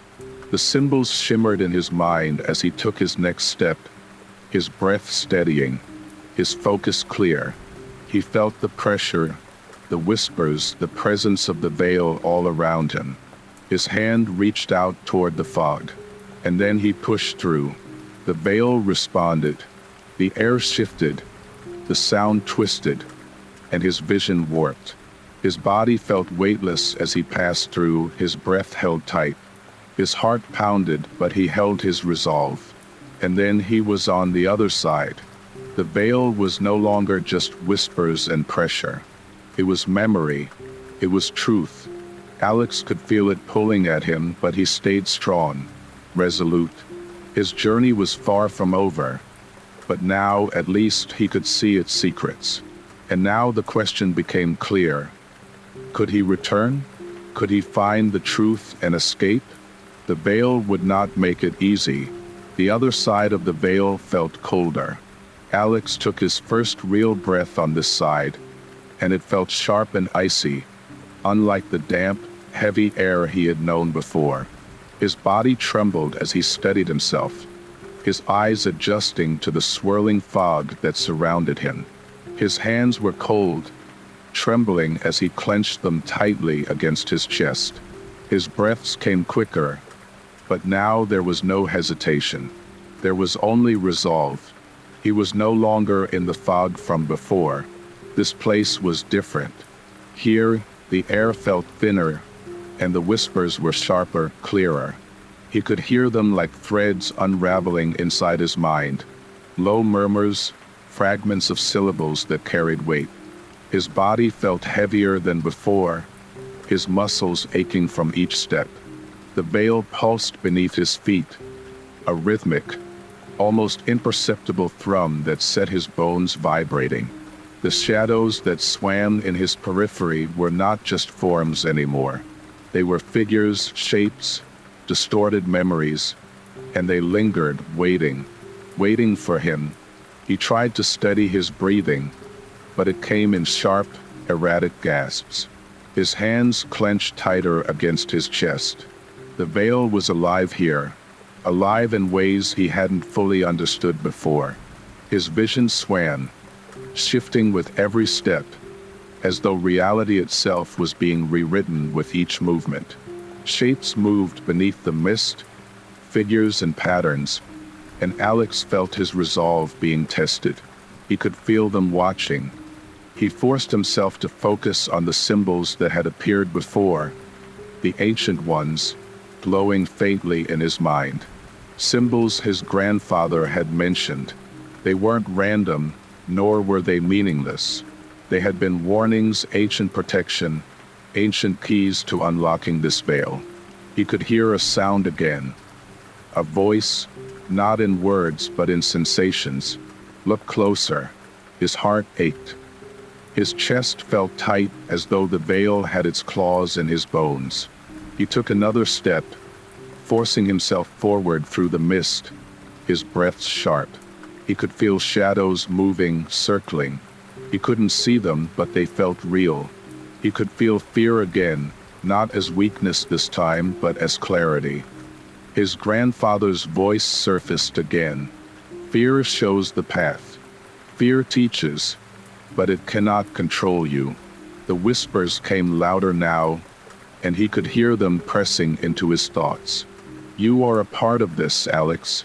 The veil feeds, and you must confront its truths. He clenched his jaw and forced himself forward, trying to block the words. His hand clenched tighter, pain sharp in his palm. The veil pressed harder, the shadows moving closer. His steps felt weaker, but he refused to stop. His grandfather's warnings were etched into his mind, and his journey had only just begun. The mist felt alive again, colder this time, wetter. His footsteps felt muffled, as though swallowed by the air itself. And then, through the mist, something appeared. A figure. It was humanoid but jagged, shifting, moving in ways that felt unnatural, broken, and yet alive. Its face was a mask of shadows and light, shifting and twisting, and its eyes glowed faintly. Alex's breath caught. His hands trembled harder. His body felt weak, but he forced himself to stay standing. The figure moved closer, and the air around it seemed to shimmer with weight, with power, with understanding. Its presence felt sharp, like broken glass brushing against his mind. His thoughts swam again, but he refused to give in to panic. The figure spoke, though its voice was distorted, filled with static-like whispers. You've come far, Alex, but are you ready for what lies ahead? His heart pounded in his chest, and the sound felt as though it could shatter his bones. Alex tried to speak, but found his voice caught in his throat. The figure raised a hand, and the air shimmered again. The mist swirled, parted, and then a vision appeared before him. Images, memories. Alex could see his grandfather once more, in flashes. His warnings, the symbols, ancient rituals, and the darkness that had followed. His grandfather's face was stern, resolute, his voice calm in the flickering glow of the fire. Then came visions of Alex's own childhood, moments of hesitation, moments of isolation, moments when fear had closed his path. And then deeper still, he saw shadows, twisted figures emerging from mist. Fear, loneliness, loss, the moments his grandfather's warnings had felt distant, abstract. He could see how his fear had always drawn him closer to this veil, to its hunger. You have always sought answers, the figure said, its voice resonating inside his bones. But fear has guided you here. Fear can be a weapon, but fear can also be a prison. Alex's breath came harder. His knees felt shaky, his legs trembling beneath him. The figure stepped closer. To move further, you must confront yourself. To understand this veil, you must confront what you fear most. Do you trust yourself to face it? Alex stared into the glowing, shifting figure. His thoughts felt fragmented. His body felt as though it would give out. He could feel his grandfather's words again. Fear shows the path. He clenched his fists tighter, willing himself not to give up. His voice was hoarse when he finally forced it out. Yes, he said, his voice weak, uncertain. The figure nodded, slow, deliberate. The mist swirled again, and the shadows moved closer, cold and wet. The air shimmered, and the figure began to dissolve, its voice fading, becoming whispers again. Then begin. The veil shifted, and Alex knew what it meant. The shadows pulled closer, their whispers louder now, colder. The journey would only become harder. But this was his path, his choice, his journey into the veil, and he would see it through. He forced his body forward, his breath sharp, his thoughts clear. He would face his fear. He would find the truth. He would survive. The veil felt colder now, colder than any natural wind or chill, colder than death. The air pressed into Alex's bones, and he could feel every drop of mist, every whisper, every shift in the fog. His breaths came sharp, uneven, but he held himself steady. His muscles ached, his hands trembled, but he took another step into the swirling mist. His heart pounded louder. The figure was gone, but its presence lingered, its words still resonating in his mind. Then begin. He closed his eyes for a moment and drew another ragged breath. His body felt weak, his resolve teetering on the brink of collapse. He could feel shadows around him, brushing against his thoughts, tugging at his mind, attempting to drag him into the depths of his fear. His grandfather's words returned to him like distant echoes. Fear shows the path. But what path? The veil pressed into him, harder this time, as though testing his resolve. His body felt as though it would shatter. His limbs would collapse beneath him. But he gritted his teeth, forced his muscles to move, forced himself to step deeper. His hand trembled as it broke through the mist again. And then he saw it. The fog parted, and a memory emerged from the swirling mist. A figure, familiar, but twisted. His grandfather's face, half-shadowed, half-light, staring at him. His words, calm, steady, ancient. Face yourself. The shadows came again, shifting closer, and this time he could feel their intent. His hands were shaking, his breath came sharp. His grandfather's face disappeared, replaced by his own. Alex gasped. His own reflection stared back at him. It wasn't his physical face. It was an image, broken, distorted, smudged with darkness, with shadows crawling over its features, pulling at its eyes, pulling at the fear. And Alex understood. The veil had brought him here not just to confront it, but himself. He could feel every moment of hesitation, every doubt, every fear, every moment when he had allowed weakness to take hold, every choice he had avoided, every moment he had felt alone. His own reflection spoke to him, silent and unyielding. The shadows pressed closer. He could feel his chest aching, his breath coming too fast. His body trembled harder. He gasped again. What did this mean? He closed his eyes, trying to block the vision, but the whispers pressed into him. You fear because you fear yourself. The veil shifted again, and his knees threatened to give way. His grandfather's face surfaced again in his mind, half real, half shadow. You must look into yourself. And then, almost without meaning to, his steps moved. He took another step forward. The fog shifted again, and this time the sensation was different.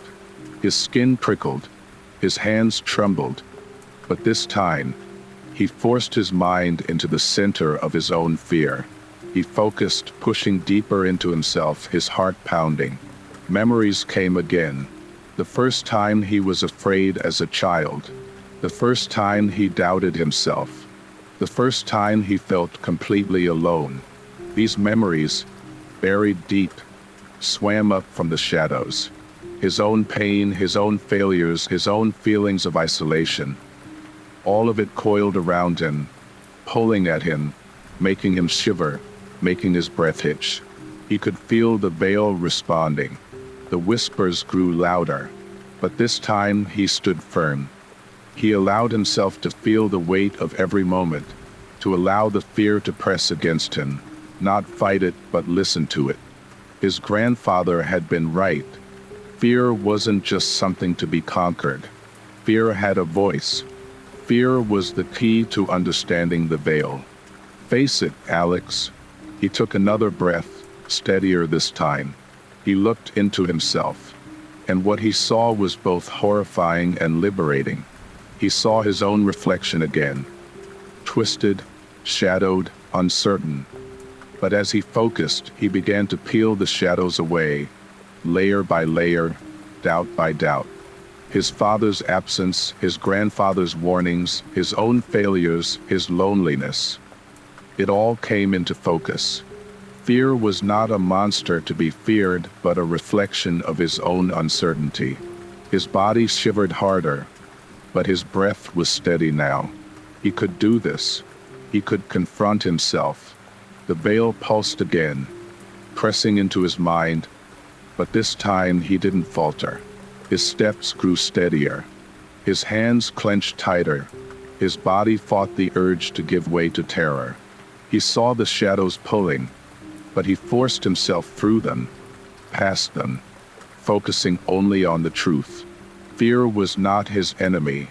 Fear was his guide. He felt something shift, a pressure easing, as though the veil recognized his strength. He took another step, and then another. The mist was clearing, but not much. The veil was vast, but his will felt stronger. He understood that this journey wasn't just about finding answers.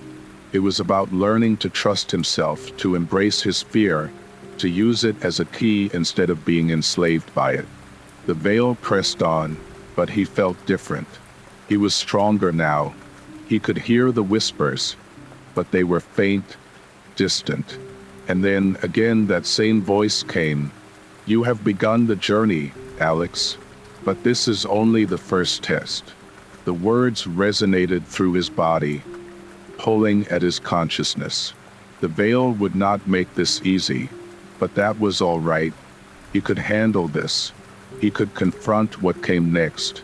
The air felt different now. It was no longer as oppressive as before. The shadows felt less sharp, the whispers less deafening. His breath came steady, his legs strong beneath him. Alex could feel himself moving with purpose now, his steps deliberate. The veil had allowed him to uncover a truth, one he still struggled to fully understand, but it had given him strength, confidence, and resolve. He could hear the whispers, but they no longer held the same weight. His focus was clear, his path unwavering, one step at a time. His grandfather's voice echoed faintly in his mind. "The veil has many paths, Alex. Not all will lead to answers. Choose wisely." His hand clenched tighter, his fingers feeling cold and sharp against his palm. His eyes adjusted to the mist as he took another step forward. His feet felt the uneven ground, the shifting pressure of unseen stones, roots, or earth beneath the fog. And then he felt it, a shift. The air before him shimmered, like heat waves over asphalt. But it wasn't heat. It was movement, subtle, deliberate, and something pulled at him. His heart began to beat harder, and his hands trembled, though he fought against the fear. His body tensed. The veil was alive. He could feel its pressure again, pushing at him, but this time it felt different. It felt deliberate, as though the veil was guiding him, testing him, offering him a path forward. He closed his eyes and took a deep breath, listening. And then he moved. The mist parted, the veil shifted, and before him, a path revealed itself. A narrow corridor of movement, mist shifting aside like an opening. His hand reached out, trembling but resolute, and his fingers brushed through cold, damp air. His breath came fast, his muscles tensed, but his feet carried him forward. The path was narrow.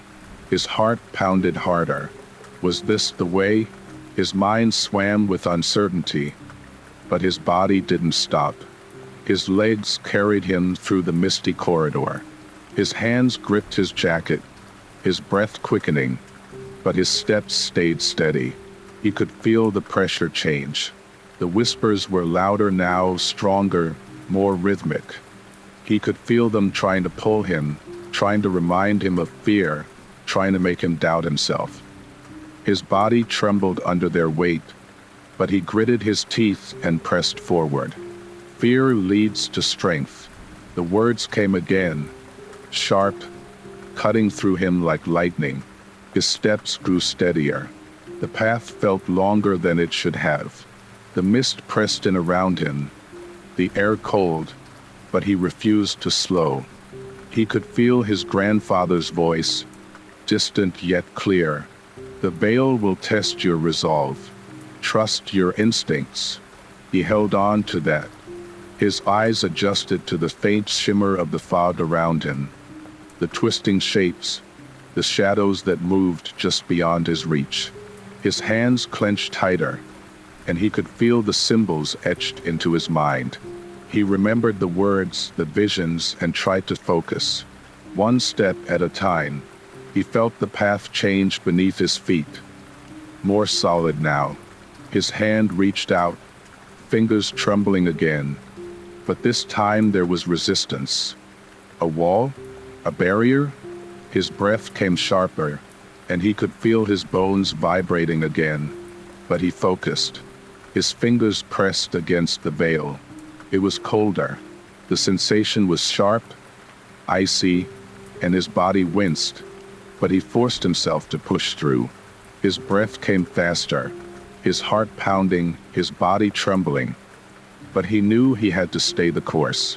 And then the path opened. The mist shifted, and he was through. He fell to his knees on the other side, gasping. His body felt weak, but his mind was steady. He was through. He stayed there for a moment, breathing, his hand clutching at his chest. His body felt raw. His breath came in sharp bursts, but the whispers had eased. The veil seemed less oppressive here. His hands were shaking, his body trembling, but he forced himself to stand. His breaths came slowly now, steadier. What was on the other side? His eyes adjusted, and as the mist cleared, he saw shapes, figures, and they weren't shadows this time. They were real. They were faces. His body tensed again. His breaths came sharp as he focused on them, unsure whether they were illusions or living memories. But he knew he had come to another crossroads. His grandfather's words came back to him again. "Trust yourself, Alex." The figures moved toward him, and his breath hitched. They were humans, real figures, their faces half-shadowed but alive, their breath steady, their forms ethereal yet real. Some seemed familiar, some seemed cold and distant, others like faces he had long forgotten. And then they spoke. "You've made it this far." Alex stumbled backward, his breath short. His heart pounded harder. What was this? Who were these figures? They came closer, their faces clearer now, and the whispers began again. "You can find answers here, but the cost will be great." Alex could feel his hands trembling again. The path behind him was mist and fog. The veil was vast, and he knew this was only a beginning. He could feel fear again, and yet he stayed firm. He would find out the truth. But at what cost? He had come this far. His body was broken, his resolve tested, but he would see this through. One step at a time, he took another breath, and he began to walk. The figures moved closer. They emerged from the mist like wisps of smoke, half real, half illusion. Their forms were humanoid but ethereal, like wisps of memory and fear brought to life. Alex could see their faces more clearly now. Each was different, their features shifting as though their identities could never stay still. Some looked young, others old. Some had smiles, others grim expressions. But all of them had one thing in common. They radiated a quiet, unyielding presence, as if they belonged to this place, as if they were this place. Alex's breath came sharp. His body trembled as he tried to process their presence. His heart felt as though it would beat itself out of his chest. His hands clenched tight against his sides. He could hear the whispers again, but now they sounded clearer, as though these figures were speaking directly to him, their voices weaving into his thoughts. "You've come far, Alex," one of them said, stepping closer. Its voice was deep, steady, with an air of ancient wisdom. Its face was obscured by shadows, but its voice felt cold, deliberate. "And you have made the first choice, but the journey is far from over." Alex tried to respond, but his throat felt dry, his words stuck. His mind was a whirlwind of thoughts, questions, doubts, and fear. He forced himself to breathe, to focus. One of the figures moved again, taking another step closer.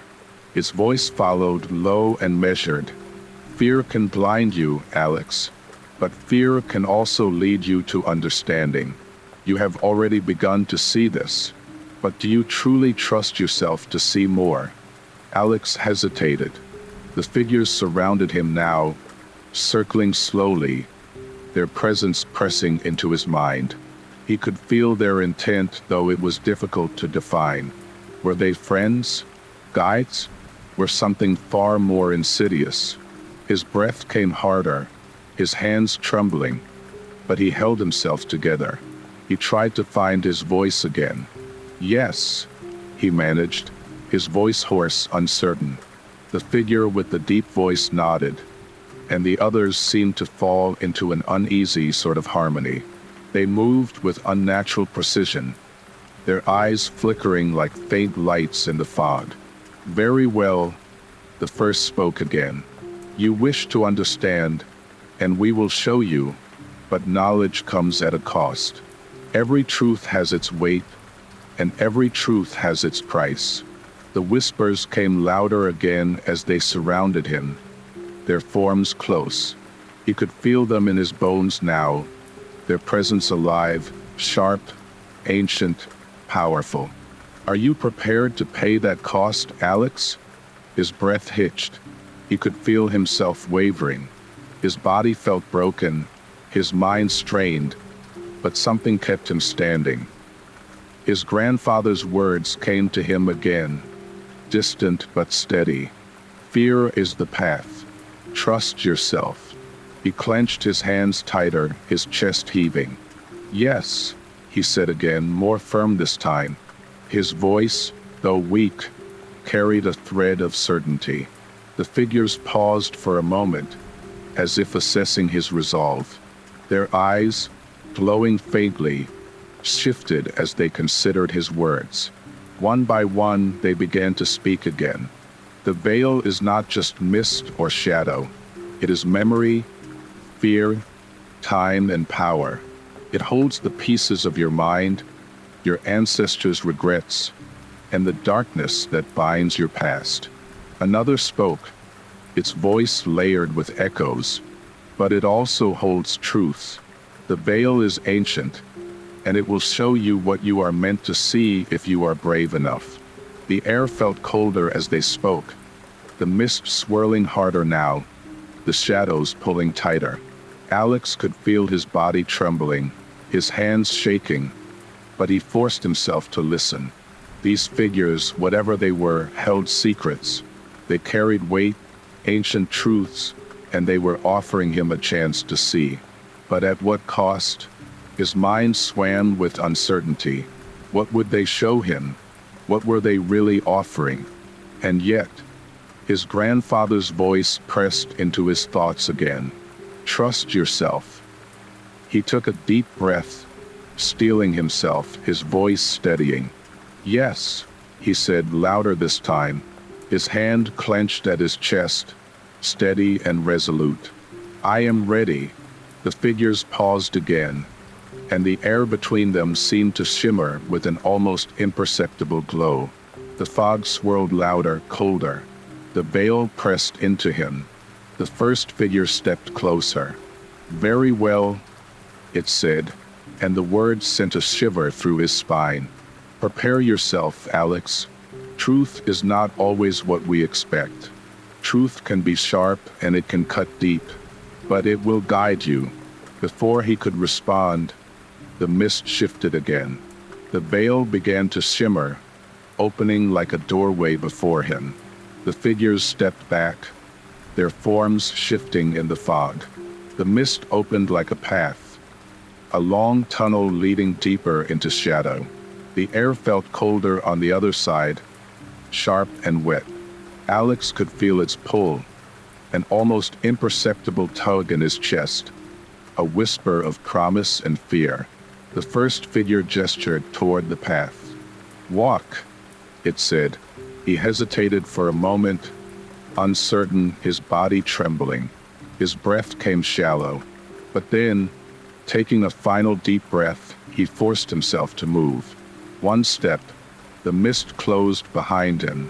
The veil felt colder as he stepped into the path.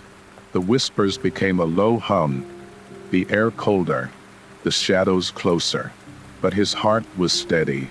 He took another step, and then another. The figures faded behind him. Their whispers fade now, but their words lingered in his mind. The veil pressed harder against him as he moved deeper into the fog. He wasn't sure what he would find, but he knew one thing. He had taken the first step, and he would trust himself. The path felt endless. Alex's steps seemed to disappear into the mist as though the veil itself was pulling him in, swallowing his presence with each step. His breath came steady, but his body still ached. His muscles trembled beneath the cold air. His hands clenched tighter, and his thoughts swam with uncertainty. The path ahead was dark, the mist thick, and the shadows shifted around him like restless memories. He could feel their presence again. The whispers, faint, distant, but persistent. His mind began to churn, memories flooding into his consciousness, fragments of his childhood, his grandfather's words, moments of pain and failure. The veil was alive and it could feel his thoughts. He took another breath. The path twisted in front of him, obscured by fog, but he kept walking, his mind focused, his body struggling against the growing pressure of shadows and fear. His heart thudded in his chest, and then he saw it, a shift in the mist. The air shimmered faintly, and in the distance, a shape began to form. At first, it looked like nothing, just another shifting shadow, another faint movement. But as he focused, the shape became clearer. A door. It was old, ancient, made of iron and stone, rusted with age, mist swirling around its edges. It looked as though it had been placed there ages ago, as though it belonged to another time, another place. It stood alone in the mist, its presence inexplicable, unnatural. Alex slowed his steps. He could feel the pull of the door. It beckoned him, its presence undeniable, its weight heavy in his bones. His hand moved toward it instinctively. What would be behind it? Was this another test? A choice? The whispers pressed harder into his mind, sharper this time. Step through.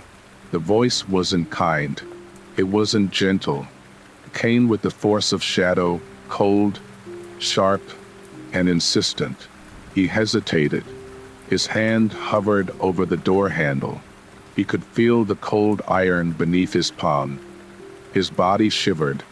His breath came in short bursts, but he gritted his teeth and forced himself to focus. His grandfather's voice came back to him. "Trust yourself." He gripped the handle and turned it. The sound of metal creaking filled the air. The door groaned open, revealing an entirely different space. A new path, His breath hitched as he took in what lay on the other side. It wasn't light. It wasn't dark. It was a labyrinth. The space stretched infinitely, the walls of this ancient stone maze stretching upward into shadow. The air was colder here, damp, the sound of dripping water echoing from the depths of the passageways. The walls were slick, covered in moss, ancient symbols etched into their surfaces. Symbols that glimmered faintly, though they meant nothing to him. The path ahead felt unfamiliar. His heart thudded again as he stepped through the door and into the maze. He could feel the veil in every step now, the pressure, the whispers, the ever-present pull. His thoughts felt scattered. His body ached. Every choice felt uncertain, every decision, every step another test. The shadows in the labyrinth moved. They felt alive. His breath came harder as he adjusted to his surroundings. His hand reached into his pocket, grasping for anything, any weapon, any tool, any way to steady his nerves. But there was nothing. His fingers clenched tight. The whispers were louder now. They came from all directions, a cacophony of voices, memories, doubts, fears. You cannot escape. The sound came from behind him. He turned, his breath hitching, but there was nothing there. You cannot find the truth without paying the price. The sound came again. The labyrinth twisted itself, the mist folding into new paths. Every direction felt the same. Stone, shadow, cold, damp. There was no clear path forward. Every choice felt equally terrifying, equally uncertain. He tried to think. Where was this? What was this place? The door had led him here, but why? And why this labyrinth? His grandfather's words came back to him again. Fear leads to strength. Trust yourself. He took a deep breath and began walking. One step. The air felt colder. The whispers pressed harder. The symbols on the walls glimmered faintly as though watching him. The paths twisted again, forming strange angles and unfamiliar shapes. The mist thickened. The labyrinth felt alive, shifting, pulsating with some unseen power. Was this the veil itself? Or was this a manifestation of his own fears? He didn't know. He took another breath. The ground beneath him felt unstable. He paused, his hand against the wall, his breathing steady but his chest aching. His mind felt fragmented. Memories swam into his mind. The face of his grandfather, his father, moments of pain, moments of doubt. And yet, he knew that stopping would only make the whispers louder. He continued. The paths seemed endless, but in the distance, there was a faint glow, a faint light that seemed different from the veil's cold mist. His heart quickened as he tried to move toward it, hoping it would offer some kind of answer, some kind of respite. But the whispers grew louder as he moved. They seemed to follow him, twisting his thoughts, each one trying to pull him in, trying to force him into doubt, into despair. You will fail. He stumbled on uneven stone, but he forced himself to stand. His breathing came sharp, but he kept moving. You will never escape. He closed his eyes for a moment, struggling against the pressure, the whispers. His grandfather's words returned. Trust yourself. He took another step. The light grew clearer. The mist thinned as he moved toward it. His body ached, but his resolve remained steady. His breaths came steady now, and he felt the pull of the light growing stronger. This wasn't over, but he could feel the veil starting to give. The whispers were weaker. He took another step, and then another. The light shimmered brighter. The path was still uncertain, the labyrinth still alive, but Alex knew that fear was his key, his guide, his strength, and he trusted himself. The labyrinth was quiet. The mist had begun to thin as Alex made his way toward the distant light. His breaths came steady, his body aching but resolute. The whispers had grown faint, their presence still tugging at his mind but no longer overwhelming him. His hand rested against the cold stone of the labyrinth walls as he continued forward. He could feel the weight of history in the air, the ancient symbols on the walls, the groaning of stone beneath his touch, the echoes of footsteps that sounded distant yet close. This was an ancient place, a forgotten place, buried deep in shadow and fear. His eyes searched the path ahead. The glow of light grew stronger with each step. It wasn't blinding, but it was a steady presence, soft, white, calming. It felt like warmth amidst the cold, though it was faint enough that Alex wondered if it was merely another illusion. His heart thudded as he moved. The ground beneath his feet was uneven, stone slick with moisture and shadow. His fingers ached as they gripped the walls, his breathing slow but deliberate. He could feel the echoes of memories around him, fragments of thought buried deep. Was he the only one here? The question tugged at his mind. He paused for a moment, his hand gripping the wall, and closed his eyes. And then he heard it, a sound, a whisper. Not a whisper from the veil or the shadows this time, but a voice, familiar, faint, yet unmistakable. Alex! His breath hitched. He turned toward the sound, his heart pounding in his chest. His eyes searched the mist, the shadows, the cold stone. He thought it must have been his mind playing tricks again, but it was clear. Someone had spoken. Someone was here. His voice came hoarse, hesitant. Who's there? The sound came again, closer this time. Alex, you've come far. His body tensed. His breathing came sharp. The voice wasn't cruel, but it was ancient, layered with familiarity, like something buried in the depths of memory. His hands clenched tighter. He took a shaky step forward. Who are you? He demanded, his voice stronger this time, desperate. The sound came again, soft, almost wistful. You know me, Alex, or at least a part of me. His breath came faster. The sound of footsteps, not his own. He felt it. Movement in the shadows, and suddenly a figure emerged. It was faint at first, almost imperceptible. But as Alex squinted through the mist, the form grew clearer, and his breath froze. It was a man. The figure was shadowy, outlined by the dim glow of the light. His face was hard to make out at first, but as Alex looked, he could see features, lines, scars, eyes. The figure moved with slow, deliberate steps, and as he came closer, Alex felt his knees tremble. It looked like his grandfather, but it wasn't possible. His voice cracked. Grandfather! The figure stopped. It was still distant, shadowed, but it looked at him with an intensity that sent a shiver through his spine. Not quite, the figure said, its voice calm, steady. But I am a part of your path, Alex. I've always been here. Alex stumbled backward, his breath coming short. His hand clutched at his chest. What do you mean? He managed, his voice barely audible. The figure took another step forward. The veil holds memories, Alex. Fear, history, regrets, they are all threads here. You felt the pull, the whispers, because they come from within you.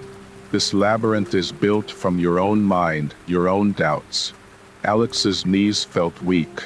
His hands trembled. He wanted to believe it was a trick, a hallucination, but he could feel it, the weight, the pull, the presence. His grandfather's voice, his whispers, everything about this place felt connected. No, he said weakly. What are you trying to show me? The figure shifted again. and the light shimmered faintly in its shadowy presence. You already know, Alex. Your journey has led you here because you've been trying to answer questions. But some truths come at great cost. Fear has brought you this far, but you must listen closely now. The mist swirled between them, cold and damp. His heart thudded harder. His breathing came fast. Listen to what? He asked, his voice trembling. The figure's voice grew colder now, sharper. The veil is not just a place of shadow, not merely a reflection of fear. It is memory, forgotten truths, and echoes of things buried deep.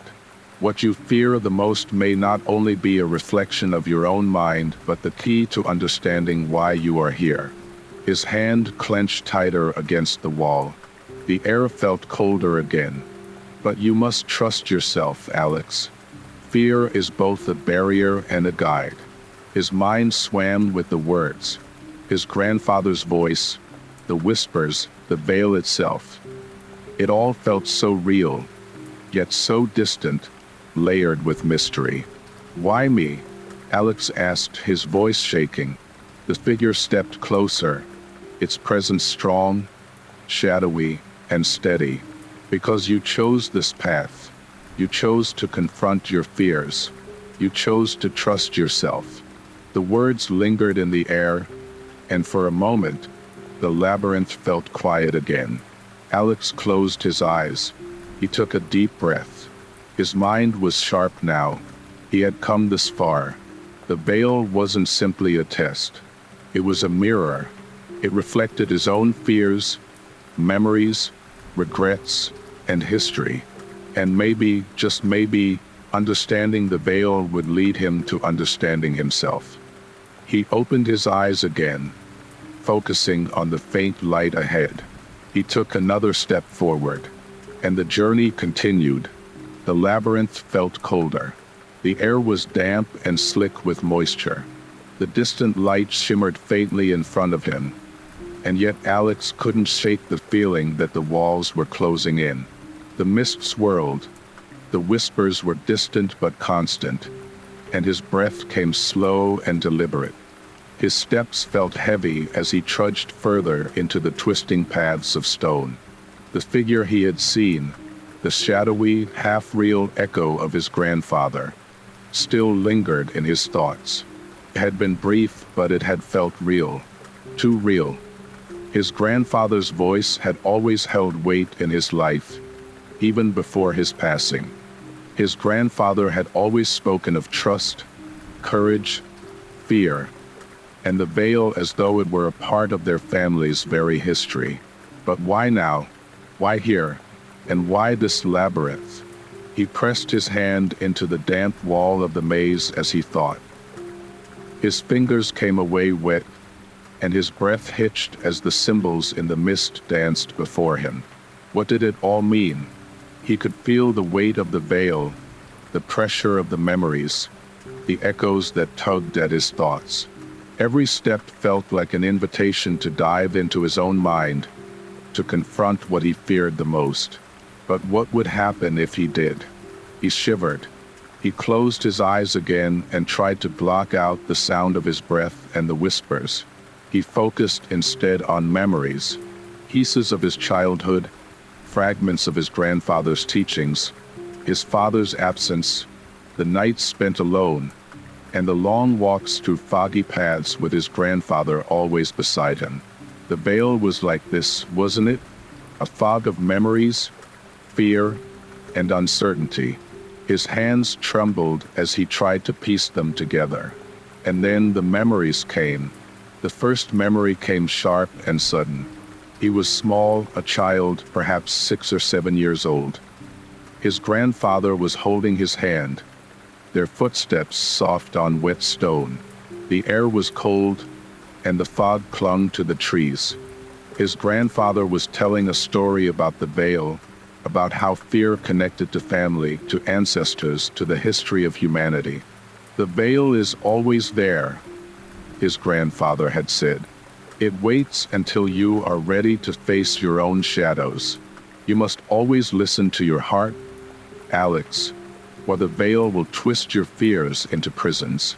Alex remembered the feeling in his bones that day. The cold, the mist, the sense that something was always watching. The second memory came without warning. He was older now, perhaps 10, and he was alone in his grandfather's study. The fire was burning faintly in the hearth. His grandfather had fallen asleep in his chair, and Alex was leafing through an old book. The book was dusty and covered in symbols, strange shapes he could not recognize. He had felt something strange that night, presence. He remembered reading passages from the old book, ancient symbols, stories of travelers through the veil, warnings about memory and shadow.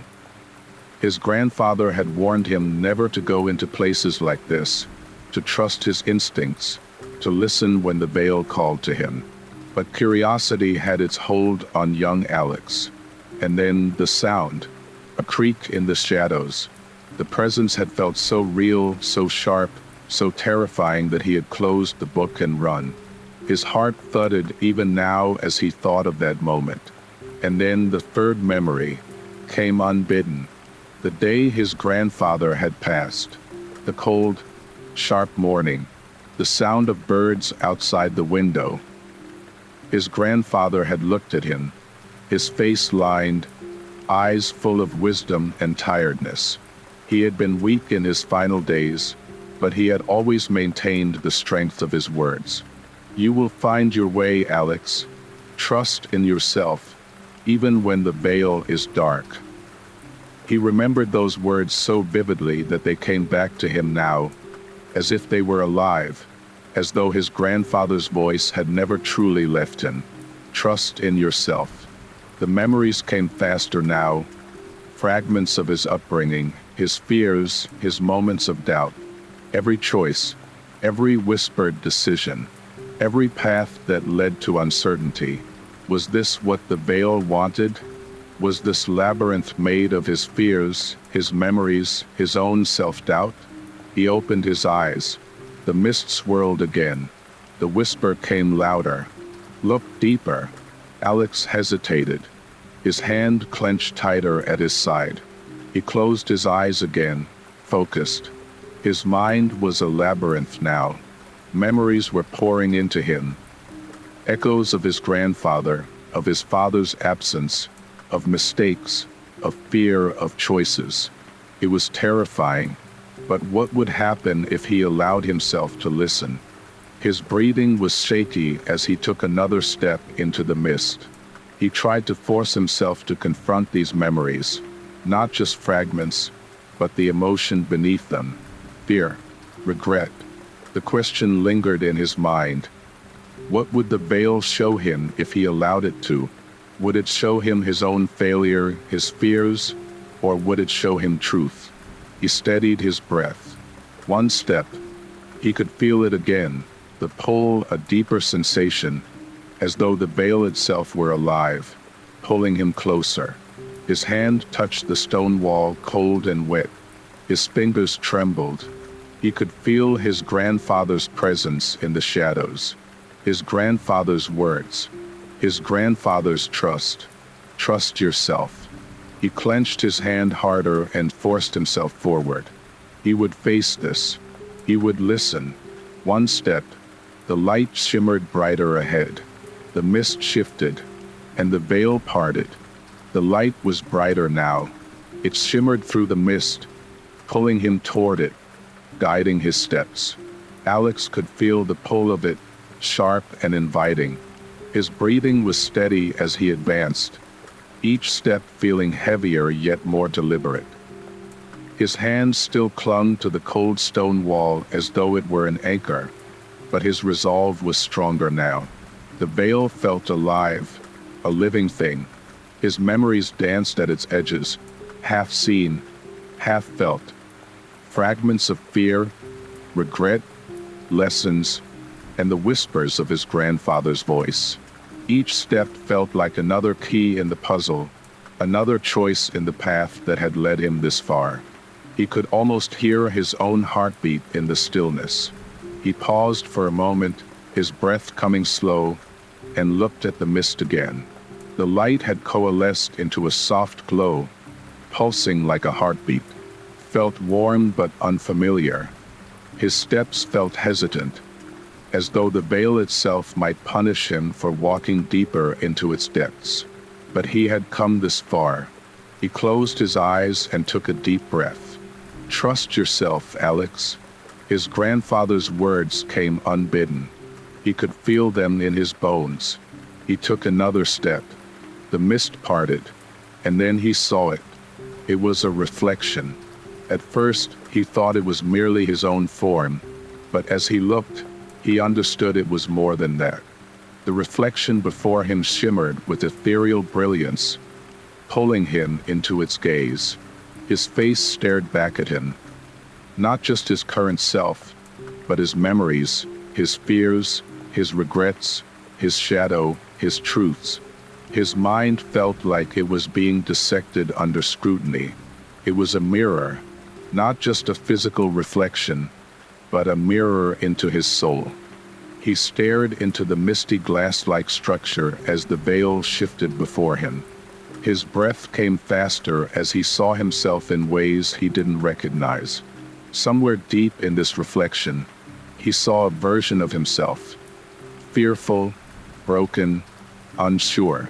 Another version stood beside it, strong, resolute, steady, and then others, smaller figures, flickering like faint shadows, symbols of memories buried, pain, choices, and paths taken.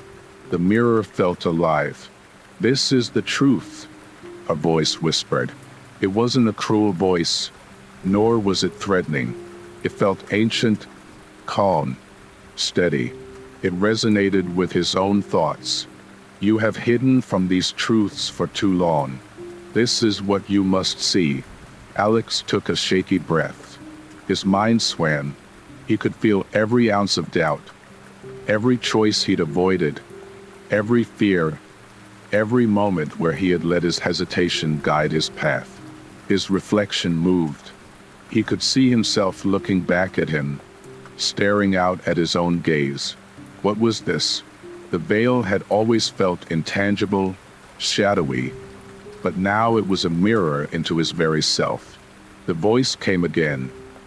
"You fear the unknown, but you fear your own reflection even more. You have wondered for years why you are here, but now you see that you've always known." His hands trembled. He could feel the pieces coming together. The whispers, his grandfather's warnings, his memories, and now this reflection. It all pointed at him. His fears weren't just random. They were rooted in his own mind, in his decisions, in his heart. What would he see when he looked deeper into himself? His breathing came short. His shadow in the mist shimmered again, moving. His heart pounded as he searched his emotions, memories, fears. He had avoided the truth for so long. The voice came again. "Face it." He hesitated. His knees felt weak. The mist shimmered. The reflection seemed to shift, showing him memories he had buried, fears he had refused to confront. He saw himself as a child, alone, small, abandoned. He saw his father's absence, his grandfather's strength, his own attempts to prove himself. Each moment, buried beneath layers of fear, denial, and hesitation. The mirror felt unforgiving. He clenched his fists. He could feel the weight of every choice, every shadow. The veil was showing him his own mind, the truths, the fears, the regrets. His voice trembled as he whispered, "I see it." The mist shimmered. The voice came again, almost soothing. "You see it because you are ready. The veil shows you the mirror, but you choose what you do with it." He took another deep breath. This was his moment. Would he run from himself? Would he deny the truths laid bare before him? Or would he take ownership of his own fears, his own shadow, and face it? He looked deeper into the mirror. His heart felt heavy. He could see the child within him, the one afraid of the dark, the one afraid of loss, the one afraid of not being enough. But beside that child, he could see strength, resilience, the steady voice of his grandfather's guidance. His breath grew steady. He understood now. Fear could be both a prison and a teacher. He could choose. His voice came again, clearer this time. I choose to face it. The reflection shimmered, shifting as though it were alive with emotion and choice. The veil began to part. He felt a pressure in his chest, but this time it wasn't fear. It was understanding. It was strength. The mist began to clear. The reflection seemed to smile. The voice came once more, calm and steady. Good. And then the veil began to shift again. The mist shimmered and flowed, and Alex took a deep breath. He had seen himself. He had looked into the mirror and chosen the path of understanding, of acceptance. The veil was a puzzle, yes, but now it no longer felt like a prison. He took another step. The light ahead grew brighter. The path opened. He had faced himself. And now, his journey would lead to the final choice. The mist felt thinner now.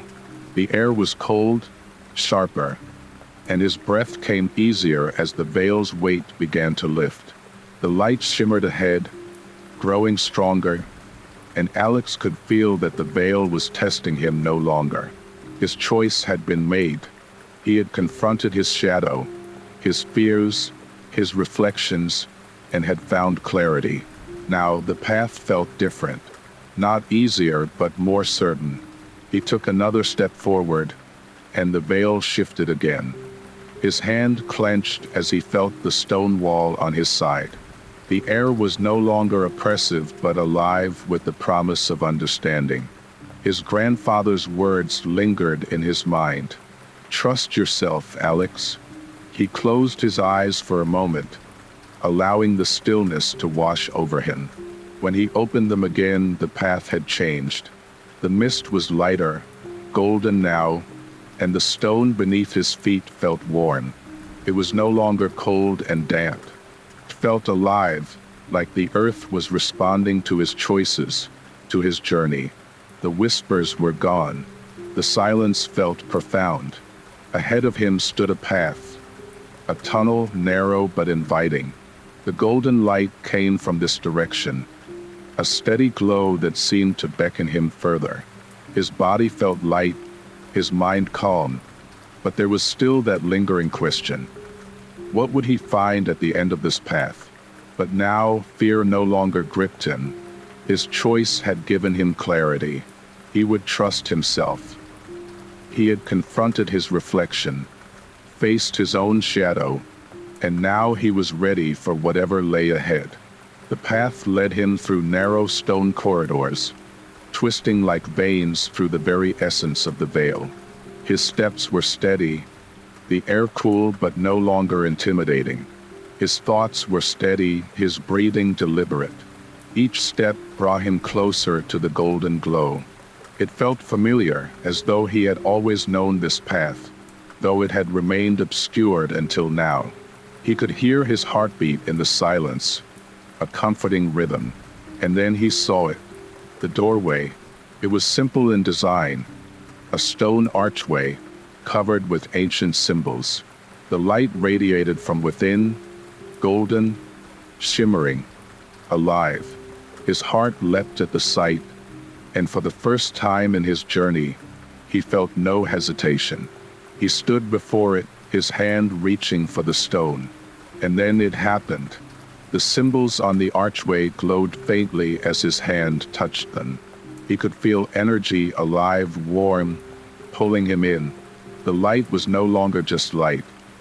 It felt like history, understanding, the culmination of all he had faced. His body shivered as the sensation flowed through him. And then the doorway opened. The light was brighter now, golden and inviting, pulling him forward. He hesitated for only a moment. His grandfather's voice echoed one final time in his mind. "Trust yourself, Alex." His heart steady, he stepped through the doorway, and he was no longer in the mist. The world opened into warmth. The air felt soft and golden, a gentle contrast to the coldness of stone and shadow. It was a new place, filled with light and sensation, unfamiliar yet comforting. His feet rested on grass, on earth, and the golden glow surrounded him like a sunrise. He could hear birds in the distance, the faint sound of wind moving through trees. He took another breath, felt real. He looked around, and the landscape stretched wide. Rolling hills, golden light dancing on the horizon, the sound of water in the distance. It was beautiful, and yet it felt ancient, timeless. His body relaxed as he realized that this was a new beginning. The veil had led him here, but how? Was this a waking world, or another plane of memory, or understanding? The answers felt simple now. He would learn to trust himself. And then the figures began to appear.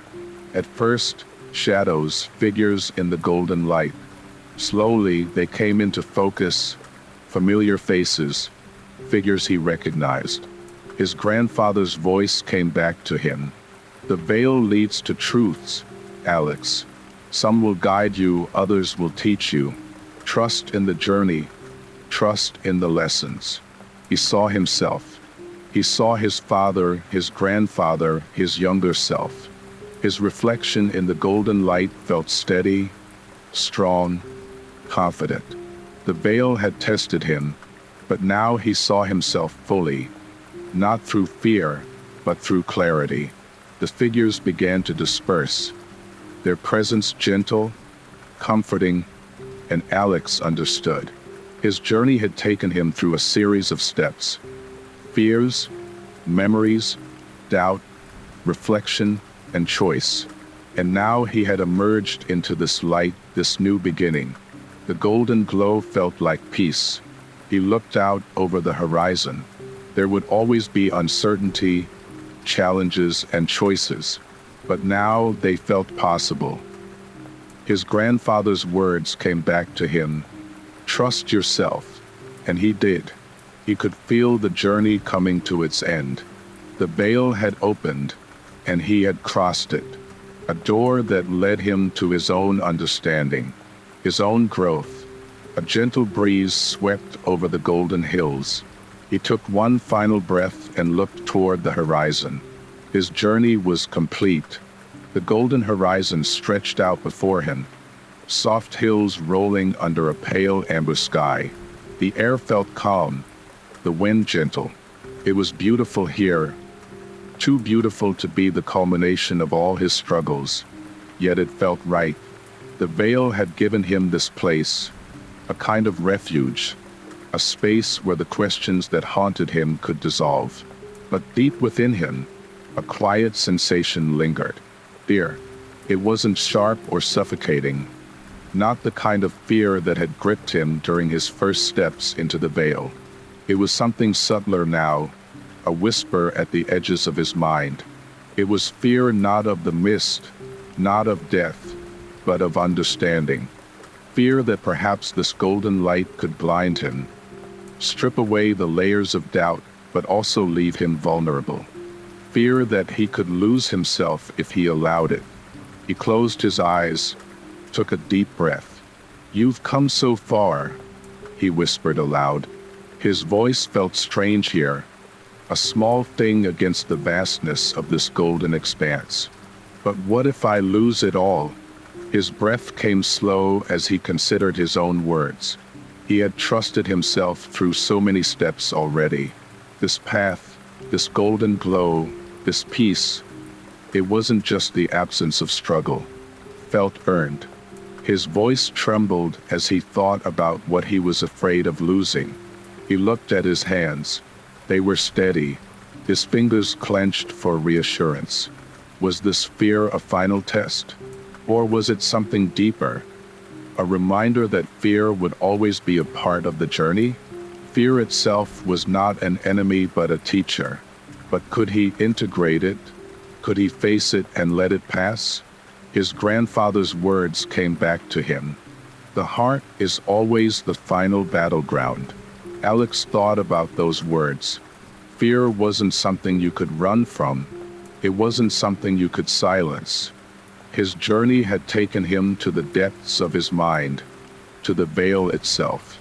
It had brought him here, to this golden place, to confront this feeling head-on. He took another step toward the horizon. The wind swirled around him, gentle and cool, and he felt the whisper again. A quiet reminder. What if you're not strong enough? He froze, and there it was. The shadow again, not menacing but insistent. The question. His breathing came fast. His hands trembled. He could feel the fear in his chest. Light, airy, but real. What if his fears came back? What if this golden place was a fleeting dream? A space of false hope? But then he remembered. Fear had brought him here. Fear had always been a teacher. He took another breath. And this time he didn't resist it. He let it wash over him. Felt it, understood it, and let it pass. The mist lingered in his mind for a moment as his vision shimmered. He let the golden light wrap itself around him, and he made his choice. I trust myself.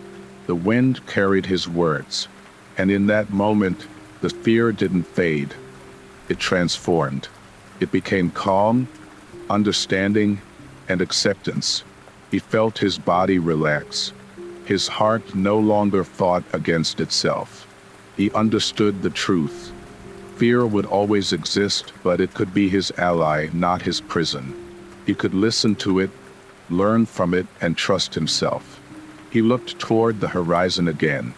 The golden glow steady and bright. The choice was clear, and yet his journey was far from over. Fear was not an enemy to conquer. It was part of the journey itself. He could walk into this new beginning with peace, knowing that his heart had faced itself. With his feet firmly planted on the golden grass, Alex took another step. The air felt lighter. His heart felt stronger. He had found his way through the veil, and now he would learn how to live with the understanding it gave him. He could see himself in this moment, not as the fearful child or the broken man, but as whole.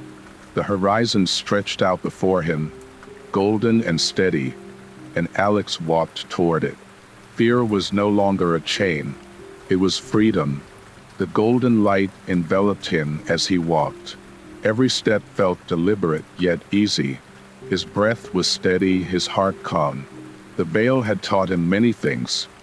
Lessons in fear, reflection, memory, and choice. Now he felt the gentle pull of the golden horizon, as though it were a natural destination, as though it had always been there waiting for him. The whispers had faded. Fear had quieted into understanding. He took another step, his boots crunching softly against the golden grass beneath his feet. His thoughts felt sharp and clear. He could feel the weight of his journey, the miles he had crossed, both physically and mentally. Every moment of hesitation, every moment of doubt, had led him here. He was stepping into the unknown, but now the unknown felt safe. The golden light grew brighter with each step. The air felt warmer, the horizon nearer. It was not oppressive nor intimidating. Felt alive, welcoming, steady. His hands rested at his sides, and he let himself feel it. The freedom, the choice, the clarity. What will it be like on the other side? He wondered aloud, his voice soft but steady. The horizon shimmered in response. His grandfather's voice came back to him, calm and soothing. The journey is never about finding a final destination, Alex. It is about learning to walk your path with your heart open. And with that, he understood. The veil was not a destination. The golden glow wasn't an escape from suffering. It was a threshold, a passage through choice, growth, and understanding. His journey wasn't complete in the way he thought it would be, but it could now take a new form, a new path forward. He reached the end of the golden field. The air shifted as he stood at the edge of the light. It was a door, not a literal door, but something more symbolic. The golden glow shimmered and pulsed as though it were alive. His heart beat again as he hesitated, feeling the pull of this new space. His mind was calm but expectant. This was his final choice, his final threshold. The voice came again, soft and steady. Cross it. He closed his eyes. The wind swept through his hair, golden and warm. He took a deep breath, and then he stepped through. The air shifted around him. The golden glow wrapped itself around his body, a gentle embrace. He felt weightless but alive. His heart was steady. He could feel himself crossing into another place, something both familiar and new, untethered to the veil yet filled with the lessons he had learned. The light fell away. He opened his eyes, and he was standing on solid ground. It was a place that felt vast, but not empty. The air felt sharp here, clear, open. There was grass beneath his feet, sunlight overhead, and a breeze that felt real, natural, alive. The sky was pale blue, and the landscape stretched out before him like a blank canvas. A new beginning. He could hear birds again, the rustle of wind through leaves, the sounds of life and freedom. The golden light shimmered behind him, fading. He felt his breath, felt new. He could feel that he had stepped into a new understanding, a new choice, a new path. What would he do now? The answer came easily. He would live. He would trust himself. He would learn, explore, and grow. Fear no longer held him. His journey was far from over, but now it felt meaningful, intentional. He could feel the weight of his grandfather's presence within him. That voice, that strength would guide him as he learned to explore the new life before him. He took another step forward. The land stretched out wide, and he walked. The sun rose slowly over the horizon. Its golden glow kissed the rolling hills and the open fields. The air was cool but comforting, and the sounds of the morning came alive.